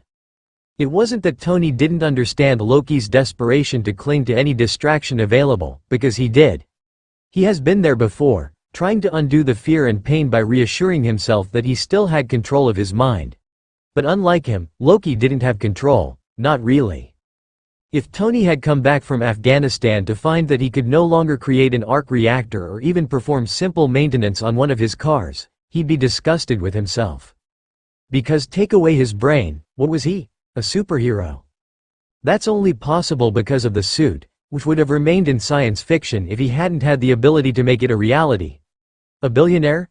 He spent his inheritance a long time ago, and the money he made came from the things he could create with his mind. And if he wasn't a billionaire, he wouldn't be a philanthropist either, which crossed that out as well. That just left him with Playboy, which wasn't quite the same when you weren't the Tony Stark, engineer extraordinaire. If Loki really was depressed, then Tony would be a fool to deny him the one thing that made him feel worthy. Loki needed this just as much as he had needed to be tube-fed, if not more. Jarvis, what do you think about having Loki work with us on projects? I think that is an excellent idea, sir. And that was that. Despite his personal misgivings, Tony let Loki into the lab, giving him a wide range of access and letting him create. They worked side by side, designing new suits and magic sensors, blending the magic that Loki knew with Tony's advanced engineering. If anyone else knew he was letting the god of mischief, a relative unknown, work on million-dollar equipment, they'd probably say he was insane. Honestly, sometimes he had to resist the self-centered urge to put an end to it as well, when the other man scrolled through his server as if he owned the place, so much like Stain it set Tony on edge. Made his teeth grind and his fingers itch for the feel of a glass bottle. Jarvis did keep files blocked, but there was still a plethora of information that was available with just the touch of a pale fingertip. But Tony didn't stop it, because beyond his ingrained doubt, he truly did not think it was a risk. Loki absorbed everything he saw, committed it to memory and made the information his own. But Tony knew all he was doing was filling the gaps of his knowledge and expanding what he did know. Not once did the god try to look through files to find old designs for weapons of mass destruction. The projects that he did look at and copy, he only tinkered with, applying equations that Tony didn't recognize to the pre-existing structure. Sometimes a plan didn't work right or the information didn't click, though Loki had been convinced that it would. During those times, the god would get upset, turning either towards anger or despair. But even then, the positive changes were obvious. Loki spent longer time periods aware, sometimes managing days instead of hours, and when he worked, his anxiety faded. It made Tony feel ashamed and guilty to think that he had tried to deny the god this sanctuary. Which brought them here, with Loki rising in relief when Iron Man stepped into the lab, returned from another grueling brawl with Doom. His armor was covered in dust, soot, and deep scratches, testament to the increasing threat the robots were becoming, even with all the data shield uncovered. Loki walked over to Tony, bare feet a quiet contrast to the suit's metallic steps, and tilted his head slightly as he considered the damage done to the red and gold. "You're harmed?" he asked, frown deepening when he caught sight of the scorched dent adorning the armor's side. "Nah, most of this is just surface damage," Tony reassured him. "I'm just a bit bruised, which I'm starting to think I just naturally have purple spots. They never go away." When talking to Loki, Tony used to have to force himself like everything was normal. Now on good days, there wasn't even any need to pretend. Loki nodded and stepped back, heading over towards the main work table. "If you are not hurt, then let's begin." At first, the engineer tried to set it up so Loki could work on stuff under Jarvis's guidance, even when Tony wasn't there, but one near-death experience later, or what would be near-death for a human, Tony had no desire to see just how far the god's immortality went. They both agreed that it was better if he waited. That time, if Dumb E had been just 1 second slower in pulling Loki back, then losing focus would have been the least of their problems. "Cool your jets, princess. Let me put this up and we can get started." Tony stepped onto the dock and let Jarvis dismantle the suit, taking it down into the underground storage the billionaire had dedicated to his growing collection. Waiting by the project they were currently working on, Loki's fingers twitched impatiently by his sides. When Tony finally joined him, the god wasted no time in getting started. "The repulsors. Your version elect enough energy to do sufficient damage. If you stored energy within the glove, you could fire previously stored blasts." Ever the quick learner, Loki pulled up one of Tony's holographic workboards, flicking through the images of the suit they were working on to home in on the gloves. He enlarged the wrist and stripped off the top layer, revealing the mechanism of the energy system. Tony stood beside him, curious to see what idea Loki had come up with this time. He reached over the god's shoulder to rotate the schematics before him. Where would the energy be stored? Adding extra weight won't help with reaction time, and if the energy needs to be called back up, then it wouldn't really be an improvement. Loki flicked the wrist design away from Tony's hands and then opened another file. On the screen was a close-up photo of a dark blue and gray crystal, speckled through with color. A caption to the side identified it as opal. With a few enchantments and preparations, this could be used to absorb a large amount of energy, both direct and excess.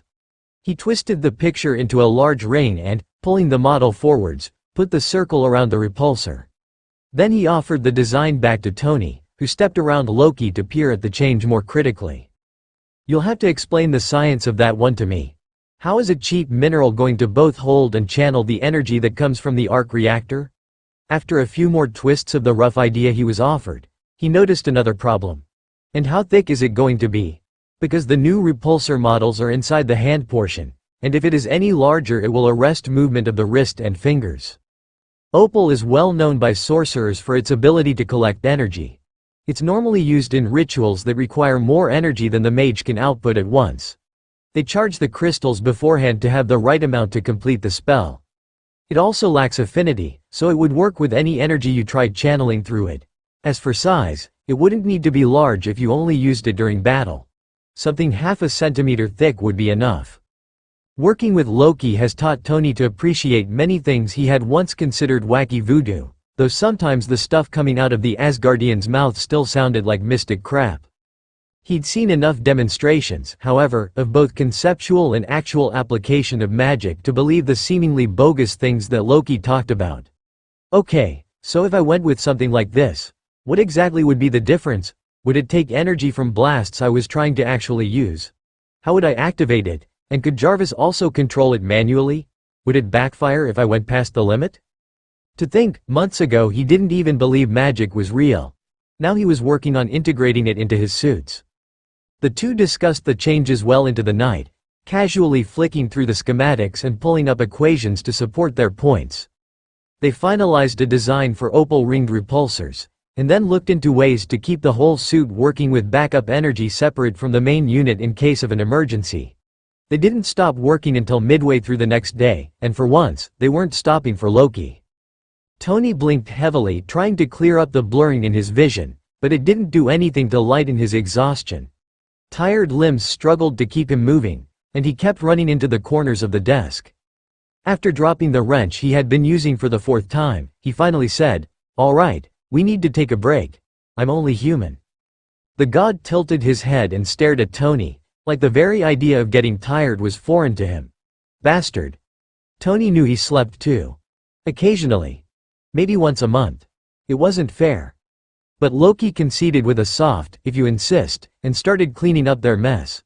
Once everything was put back into some semblance of organization, Tony dragged himself up the stairs while Loki followed close behind. "I'm getting a quick snack before I go to bed. Want anything?" he asked while making a beeline towards the fridge. "No, I am not in need of food." Which was bullshit, so after grabbing a sorbet, Tony swung around and grabbed some oatmeal. He set the container in front of Loki, ignoring the god's stubborn frown. "Look, princess. Remember our little chat? You need to eat at least once a day. I don't care if you don't want to, but until you start looking less like roadkill, that's the deal." Loki glared at the offered box of instant oats like he wanted it to explode, but he eventually grabbed it and went over to the counter. Tony couldn't help but laugh. He'd house-trained a Norse god. Then Jarvis's voice came over the intercom. "Sir, there is an incoming message from Fury. There is also a low-level hack attempt on my system." "You aren't compromised, are you?" Jarvis replied in the negative. "Run the tighter firewall anyway, and then tell Fury that unless it's an emergency, I'm not talking to him." "Yes, sir." There was a pause and then, "I have cancelled communications with Director Fury." Sighing, Tony returned to his dessert. After the incident last month, Fury kept bugging him about Loki. Admittedly, he wasn't trying that hard, but Tony knew it was only a matter of time before the S.H.I.E.L.D. director lost his patience and pursued it seriously. He had until then to figure something out that would eliminate the chance of them trying to take Loki away. "They can hack Jarvis." Tony turned towards Loki, whose brows were furrowed and his expression wary. His gaze nervously flittered from the ceiling to Tony then back up again, like the plaster was going to suddenly sprout eyes. "Don't worry about it. No one can breach security, isn't that right, Jarv? My system has not been breached before. There, see? It's all good. Now go eat your oatmeal." Loki continued glancing up at the ceiling while they ate, and Tony tried to ignore how the sight made his stomach clench. There was no need for him to worry. All Tony needed was a plan, and then everything would be okay. Oh, genius Tony Stark goes missing in Afghanistan. Stark Industries halting weapons manufacturing, billionaire Tony Stark a superhero? Deft fingers flicked over the tablet's surface again. Moving to the next article. Iron Man triumphs over the Mandarin. Green eyes quickly scanned the information before continuing on to another. A large mechanical arm peered over a bony shoulder to curiously watch the changing display. Is this every article relevant to Tony Stark and Iron Man? 4 more articles passed across the screen. Titles all similar in nature. The Great Iron Man defeats another wannabe villain. There was a suspicious lack of negative news pieces. No serious injuries, no failures. Nothing on the darker side of being a warrior. And nothing about who employed the superhero. Yes, sir. Those are all of the articles that matched your specific search parameters. Would you like me to run the search again? No, that's fine. The mechanical arm got too close, smacking the tablet. Loki pushed Dummy back, exasperated. What did I say about personal space? When the robot scooted back, Loki turned his attention back to the documents. Does Stark control what is written about him? These articles are all biased. And biased information was useless information as far as Loki was concerned. He wouldn't learn what he needed to from these public documents. Mr. Stark does not personally screen the media, but there are others who do it for him, Jarvis answered vaguely, and Loki hummed in response. If he wanted to know the truth, he had to go to the source. Jarvis wasn't authorized to give him the information he needed. Iron Man. SHIELD. Director Fury. Loki knew they were connected and that this, Fury, was the one who gave Stark orders, but that was it. There were other questions, important questions, that he had no answers to. Who was SHIELD? More importantly, why were they asking after him? The call in the kitchen last week wasn't the only time Fury had treated superhero thought he was hiding it from Loki. But the god could hear him even when he was a few rooms away. Director Fury had asked about Loki, though not by name. But last Loki checked, he was Stark's only guest. Without knowing who he was dealing with, Loki was at a disadvantage, and he refused to let it stay that way. Thank you for your assistance, Jarvis. I'm done with those files for now. Switch to the blueprints for Dragon Slayer. Why Stark felt the need to call it that when it would never be used against a dragon, which the man hadn't even known actually existed until Loki enlightened him. He had no idea. It didn't matter, though, and if anything, the name served as a good decoy for its actual purpose. Loki's tablet filled with detailed drawings of a small box covered in runes. He considered it for a moment before speaking again. Actually, can you put the model on the main display? What was on his tablet moved to the large hologram in the center of the room. Pushing any lingering hesitation about what he was about to do out of his head, Loki stood from his seat and went over to the new setup, Dummy following behind him. It was important that he acted casual. If Jarvis thought something was wrong with the god, he'd alert Tony, and then Loki's spell wouldn't work. So instead of jumping straight into writing the required runes, Loki glanced back through the equations, reacquainting himself with what they had come up with so far. That's when he noticed there had been changes and rewrites to a lot of the code, changes he didn't remember but would have taken a few days at least. When did Stark work on this? Loki asked, foolishly, because he already knew the answer. If he was only aware of one thing, it was his own incompetence. Those changes were made over the last week in response to discrepancies in the Doombot designs. Mr. Stark sought your assistance, but you were unavailable at the time. Unavailable. A pitiful euphemism for saying he was absolutely useless, crippled by his own traitorous mind. I want you to add a list of changes made to relevant codes in the updates you give me. Note the reasons behind the alterations as well. Of course, sir. I will be sure to do that. Loki had never thought that he'd be appreciative of something that watched his every move, not after Heimdall, and yet he relied on Jarvis to do exactly that.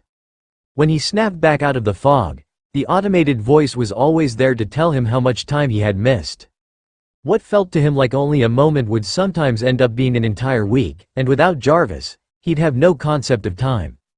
That, amongst other reasons, was why Loki was fond of the AI, which made him almost regret compromising Jarvis to get at classified data.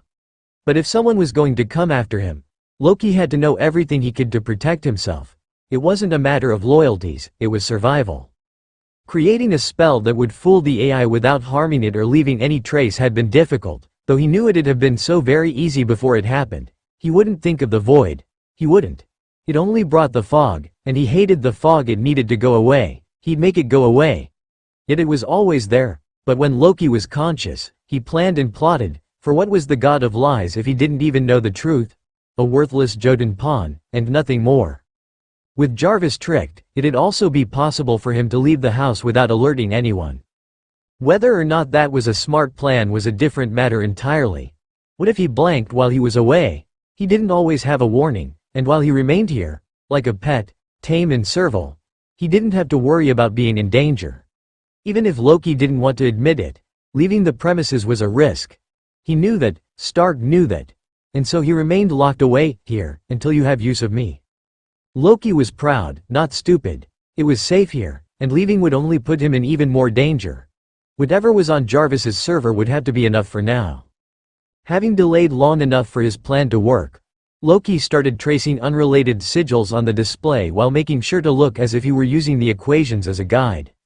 Each rune shimmered heavily in the air, imbued with magic that pulsed every time he added another one. He walked in a circle, and Dumb-E followed close behind, occasionally stopping to inspect the glowing letters. Jarvis made no complaint about the new symbols, and Loki took that to mean his ruse was working. He put some relevant runes in as well, supplementing the work done by Tony while he had been lost. Were every symbol he put false, it'd be more suspicious when he started erasing them all. A few more symbols and the model was encased in a glowing ring. Loki double-checked that everything was correct before he put his hand in the circle. Fingers shone green as magic pooled into his hand, and then the color dissipated as the spell absorbed the energy. It flared brightly before dulling to a faint shimmer. He waited a moment to make sure everything had gone correctly before he spoke. "Jarvis?" There was no reply. The machine was silent, grinning at his success, mirthless, dark, the obligatory mask of a liar.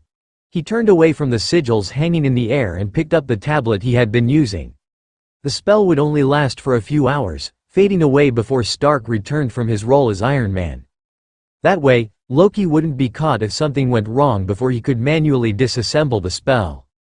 With the AI diverted, Loki brought up his tablet and set to breaching the security. Within minutes, he was in the network, able to access what he needed. Dumb-E made a whirring noise and Loki patted the robot absently. "We'll walk around later. I have work to do right now." He wasn't worried about what the robot saw. Tony wouldn't check its video feed unless he thought there was a need to, and with Jarvis subdued, he'd have nothing to alert him. Loki ignored the part of his mind that whispered that the real reason he kept from ensuring both were ensnared in magic was that he didn't want to be alone without anything that reacted to his presence. He'd spent so long being insubstantial, a ghost drifting into nothingness, and he needed to reassurance that he hadn't faded again. Not being able to talk to Jarvis was bad enough. He couldn't shut down Dumb-E as well. Short on time, Loki went for the most important files first. Who was S.H.I.E.L.D.? The files were easy to find. S.H.I.E.L.D., Strategic Homeland Intervention, Enforcement and Logistics Division. Located primarily in the United States, but had influence around the world. Engaged in under-the-table dealings, using spies and assassins to consolidate their power. But while their methods were underhanded, a few more searches revealed that most of their business was done against malicious superpowers. He skimmed through personnel files, stopping only briefly on Tony Stark's. According to this organization, Stark was a gamble. Impulsive, conceited, genius. He couldn't be counted on to follow S.H.I.E.L.D.'s lead. The other files he brought up didn't reveal much better prospects. A Russian assassin who had delighted in her job and an unstable rage monster. From what Loki could see, they didn't have anyone to combat magic. That didn't mean they weren't dangerous, but they had nothing that could specifically be used against him. It was just mere mortals, and Loki froze.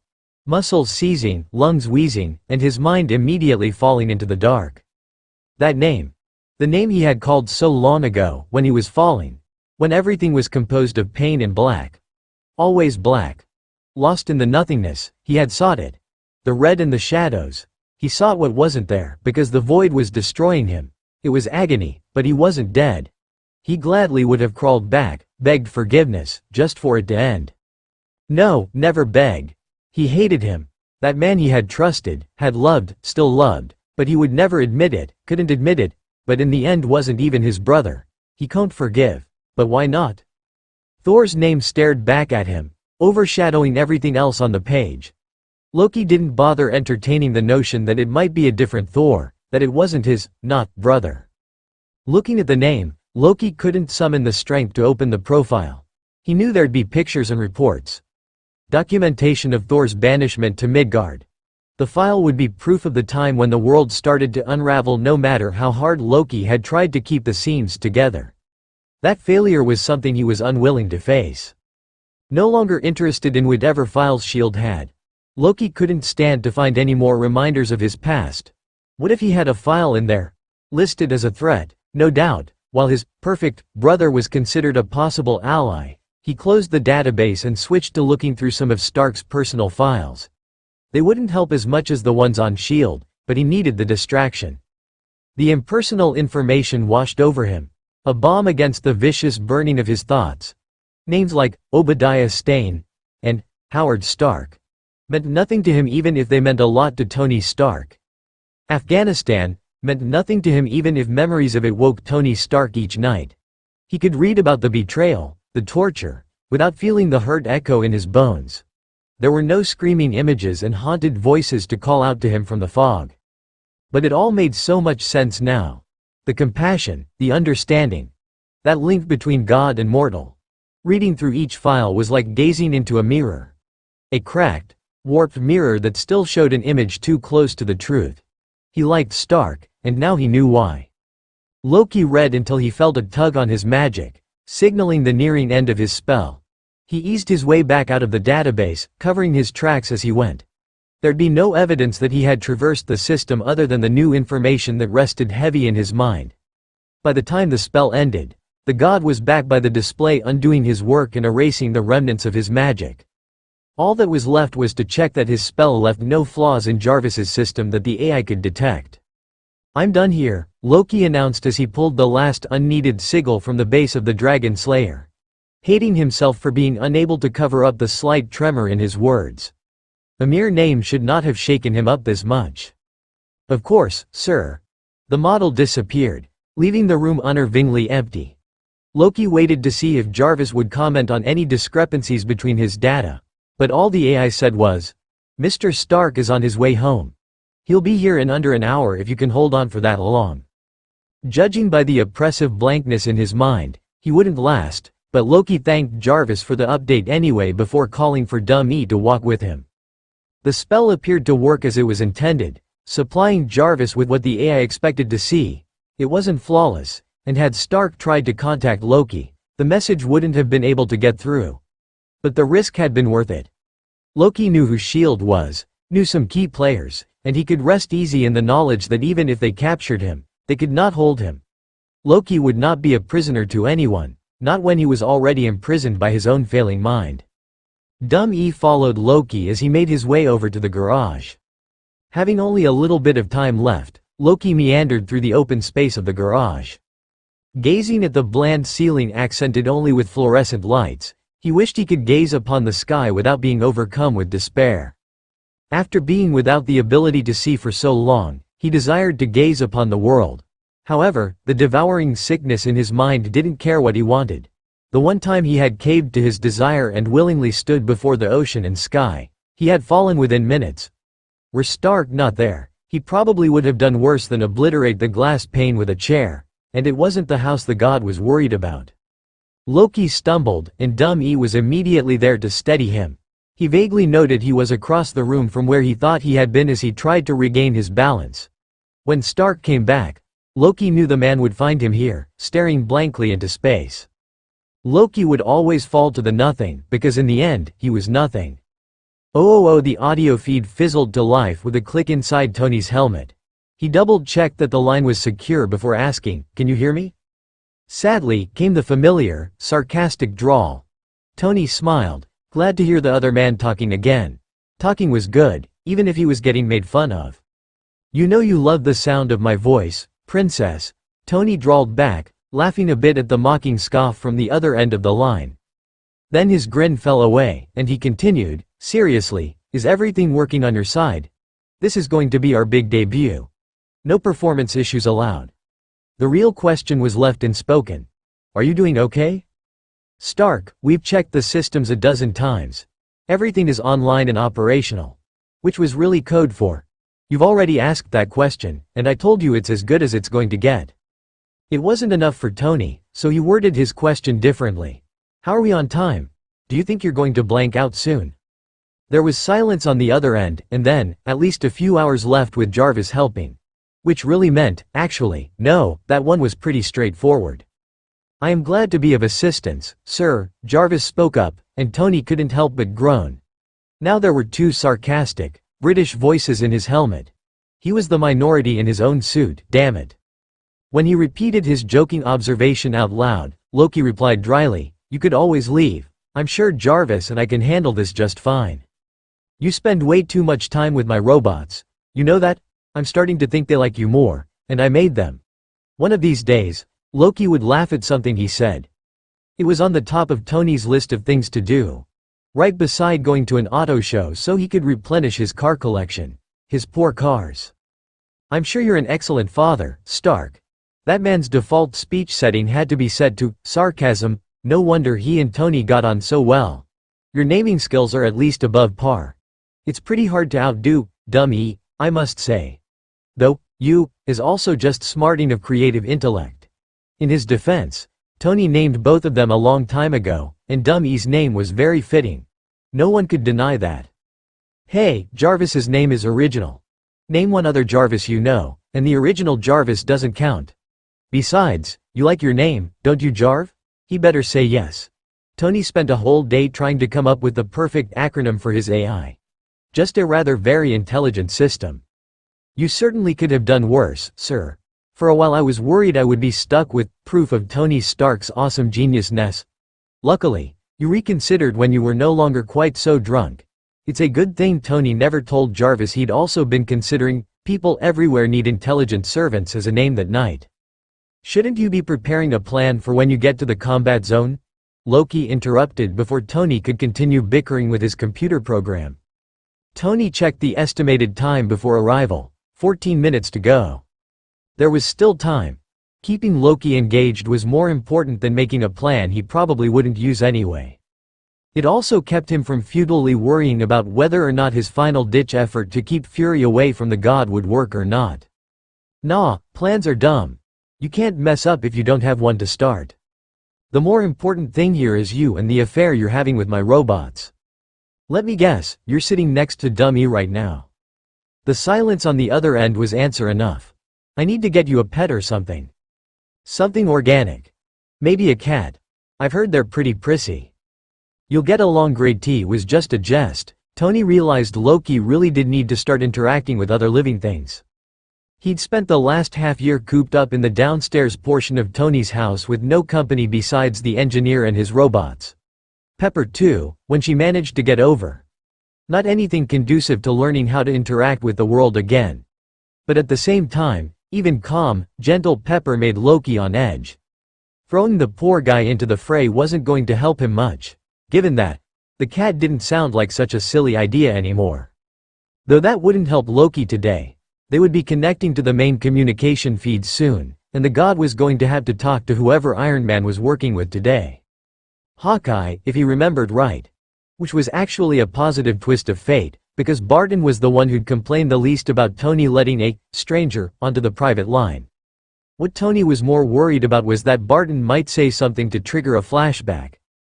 That'd be a mess, and Tony could only do so much for Loki when he was a few states away. He knows. They've tried. It was a lot more effective in theory than in practice. I don't see how a flea-ridden animal would be of any benefit to me. Tony laughed at that, because that was almost word for word what he had told Pepper when she first started working for him and ignorantly suggested that maybe a pet would help his character. Of course, she quickly reneged on that statement when she saw how terrible he actually was with animals, or any living thing for that matter.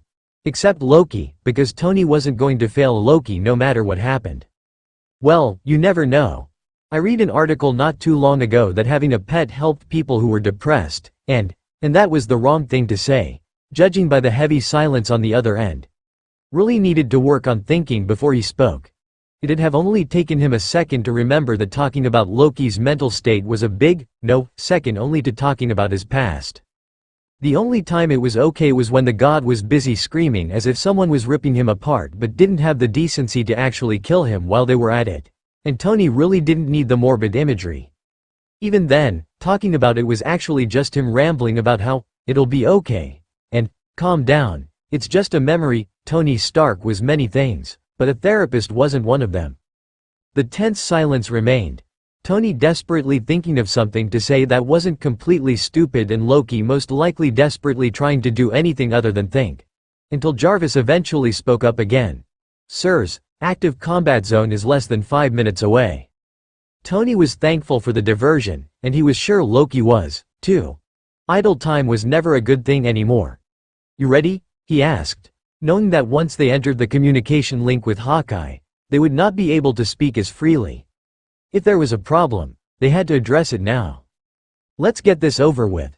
The god sounded strained, and Tony felt bad for his slip-up while at the same time feeling a bit frustrated. All it took was a few words to mess Loki up, and it was hard to consider every action so that Loki didn't start freaking out. It was stressful, and Tony hated watching Loki, proud, determined Loki, fall apart from almost nothing. Hell, Jarvis had to edit the visuals to reduce the amount of blue Loki got on the feed because, for whatever reason, certain shades of that color drove the god out of his mind. But Tony couldn't undo what he'd said, and Loki wasn't stressed enough to warrant them holding off the unveiling of the Dragon Slayer. So he gave a wry grin and said, "Then I guess it's party time. Jarvis, sync us up." There were a few tense, anticipatory seconds, and then, "Iron Man, that you? 'Bout time you got your lazy ass down here." Barton sounded a bit out of breath, which was abnormal considering he was a long-distance fighter and often hung out in one safe perch. "There a problem?" Fury didn't explain much on the phone, just telling Tony to get over there and beat Victor Von Doom so hard he goes crying back to his mother. Not that there was anything abnormal about the whole Fury yelling thing. The man had a minuscule amount of patience on a good day, and the situation with Doom was making Mad Eye Moody even worse. Doom's attacks had grown more violent, and the captured Doombot didn't give them as much information as they had wanted. It was, however, enough for Tony to craft the Dragon Slayer with Loki. If everything went right today, then Mr. Doom and Gloom wouldn't know what hit him and Fury would be happy enough with the success to ensure Loki's safety. "Yes, there's a problem. Haven't you been looking at the news feeds? We're seriously outnumbered, and it looks like Doom's modus operandi became cause as many casualties and as much property damage as possible. Oh fuck." Tony could hear the sound of distant gunfire coming from Barton's microphone, followed by more aggravated swearing. He frowned, and Jarvis increased the flight power. Then the mayhem coming through the headset suddenly cut off, leaving nothing more than heavy breathing. When Hawkeye finally regained his lost wind, he groaned, "Please tell me your super nerd brain came up with something to shut down the bots. I'm tired of this shit." "Never fear, Tweety Bird. We have the perfect solution to your little pest problem." "Thank God, because wait, Yep. Tweety Bird, meet Loki. Loki, meet Tweety Bird. Introductions over. Good, because I'm less than a minute from your position." Tony started dropping altitude as he approached, taking note of the vast amount of destruction surrounding him. "Whoa, hold up there, Tin Man. You can't just let some random person on the private network, and it's Hawkeye, dumbass. Hawkeye." Before Tony could reply and smooth talk himself through the situation, Loki finally spoke up. "Pardon my interruption, Hawkeye, but if you want to end this as quickly as possible, I suggest you save any complaints for later." If Tony didn't know Loki, he'd have been impressed with how confident he sounded. Hell, he was impressed anyway. There was no trace of the stress that had been present a moment before. It was all haughty bravado, and damn if it wasn't convincing. Once again, Tony was hit with the impression that were his mind not damaged, Loki would be formidable. No, not just formidable. The man was freakishly smart, whipping Tony on any strategy game they played, and his ability to fake emotions was awe-inspiring. He was like a mad genius mastermind, and damn, now Tony really needed to get Loki a cat. Just imagining the god sitting on a chair, stroking a ridiculously fluffy feline whilst plotting world domination, was enough to make him grin widely. "I don't see how letting a stranger on a private, secure server is at all helpful. Stark, you better have a good explanation for this. We're fucked enough as it is. Having someone stab us from behind is extremely counterproductive." Despite his words, Barton didn't sound really angry, more like he was arguing for the sake of it while having resigned himself to the fact that Tony would do what he wanted to. Still, Tony knew if he didn't give a good enough answer, Barton would be reporting to Fury immediately, and he didn't need that complication right now. There were still civilians that needed to be saved. Trust me, Loki isn't working for Doom or anyone else. Not when he'd spent the past 7 years suffering from who knows what and could only remain coherent for 4 days at most. He's just here to help with deploying the Dragon Slayer so it can be used to its maximum efficiency. Jarvis is also filtering anything that goes to him, so if you're worried about classified information, don't be. That was all Tony had time to explain, having finally arrived at the thick of battle. He just hoped it was good enough for Clint, and that he didn't have fury bearing down on him when he was trying to focus. Taking only a moment, Tony started heading towards the nearest Doombot that was in the middle of annihilating an office building. The second it noticed Iron Man, the robot changed focus, but it was too late. An instantaneous blast of energy to the chest sent it hurtling in smoking ruin. Whatever voodoo shit Loki did to Iron Man's repulsors worked like a charm. Tony had never been able to get off a killing blast so fast before. "You're supposed to be a genius, Stark. Why would you need any help?" Fallen Doombot left behind, Tony continued into the heart of the turmoil. Giant plumes of smoke clouded the sky, making the air heavy and acrid. There was more rubble than buildings at this point. Burning, blood-stained rubble. The occasional scream made it to his ears, and he cringed. Doom wasn't joking around anymore, it seemed, but neither were they. Ignoring Barton, at this point, action would speak louder than words. Tony spoke to Loki. "We need to get started. I'm going to ball them up, and when they're in range, you spike them. The biggest concentration is to the west, so pick up the stragglers to the east first. Otherwise they'll catch on," Loki suggested, and Tony nodded. He veered off towards the nearest enemy. There's 10 working independently, and 7 in a group. It was different having Loki direct him instead of Jarvis, but it wasn't a bad change. As smart as Jarvis was, he wasn't a strategist. And as mentally fucked as Loki was, he was a strategist. Barton, I'd suggest ducking. Another plus was that Loki could also advise people who weren't Tony and, if the faint explosion and loud swearing from Barton was any indication, keep them from getting their brains blasted. Trusting Loki's guidance, Tony focused solely on aggravating the Doombots. He moved into the range of the first one, firing a full blast at it. No point in not killing them if he could. To get its attention, he dodged the returning fire and headed where his screen indicated the next enemy. His back was exposed, but he trusted his team to alert him to any danger. If he had to keep an eye out for every Doombot, he wouldn't move fast enough. Dodge left. Iron Man did so without hesitation, and a blue streak of lightning passed by him. With 2 monotone British voices in his ear, and occasionally a swearing American one, Tony hopped from Doombot to Doombot, pulling their attention to him. Following Loki's advice, he purposely fired a few shots wide and flew erratically, or at least it appeared so, but Loki carefully guided him to safe spots. To anyone watching, it'd look like Iron Man was struggling, trying futilely to fight off the 5 robots trailing him and only narrowly escaping certain death. In reality, it was he who was leading the machines to certain death. Leave the last 5 and head over to the main group. If you can, get hit and act like you are struggling to remain in the air. That would have to be the main difference between Loki and his AI. Loki had no qualms telling Tony to do potentially risky things in order to finish the mission. But Tony had no qualms following those suggestions, so when he saw one of his malefic entourage getting ready to fire at him again, he wobbled into the way. "Fuck," Tony hissed as he was flung forwards, limbs seizing for a moment as the electricity coursed through his armor. He dropped rapidly before his HUD blinked to show the repulsors back online. "Keep falling," Loki's voice murmured in his ear. The sidewalk was getting a lot closer than Tony liked, and in the whirlwind of his descent, he couldn't figure out what was happening around him. But Loki said to keep falling, so he stalled, pulling himself up. Though perhaps listening to someone who was prone to irrationality and spent most of his time completely wonked wasn't the best idea, well, it was too late to turn back now. Tony trusted the god, and if Loki was mentally compromised, Jarvis would take over. The ground was getting awfully close though, and shouldn't he be turning the repulsors back on? Just as Tony was about to give in to his sense of self-preservation, the sky above, or below, or to the side, he was spinning quite fast, exploded violently. The shock made his suit shudder and vicious blue light blinded him.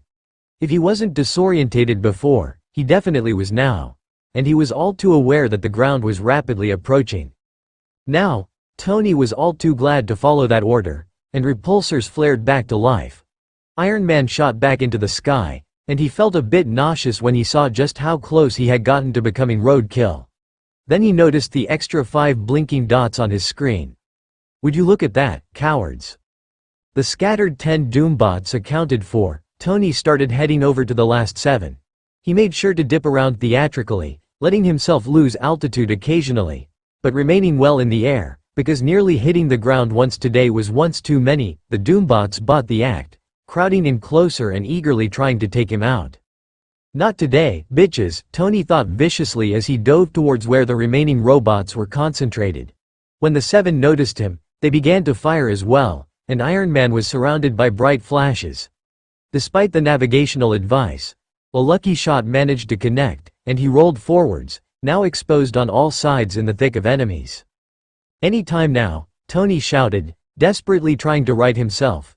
Forget pretending to be vulnerable. He was screwed if the Dragon Slayer didn't work right.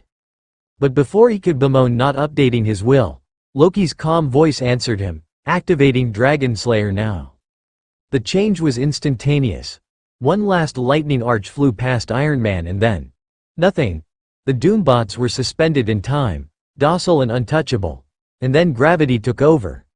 They fell to the earth, capes reaching towards the sky. All 17 impacted with the ground, filling the air with debris and fire. Holy shit. Tony could hear Barton muttering in awe over the communication line. Yeah, he agreed breathlessly, because even though he made the device, that was beyond his initial expectations. S.H.I.E.L.D. had long ago said that EMP fields were not the best way to deal with Doom's creations, and Tony had agreed. They couldn't cover enough area or work well enough to really stop them.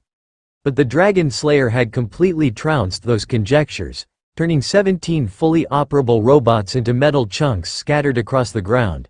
And it wouldn't have worked without Loki's magic increasing the range, speed, and efficiency. Sleeping Beauty, you and I are definitely making more stuff together. And I'd like to have a Magic 102 course, because damn. Magic and physics is hot. Should he be concerned that he was getting mildly aroused thinking about science? Probably. But it didn't change the fact that he was so going out to celebrate tonight. Magic? Wait, that was magic? Oh, oops, Tony meant to keep that little detail under wraps. Denying it now though would just seem more suspicious, like he was trying to hide something, which he was. But one of the first things Tony had learned from working with Romanov and Barton was to never let a spy know that he had a secret.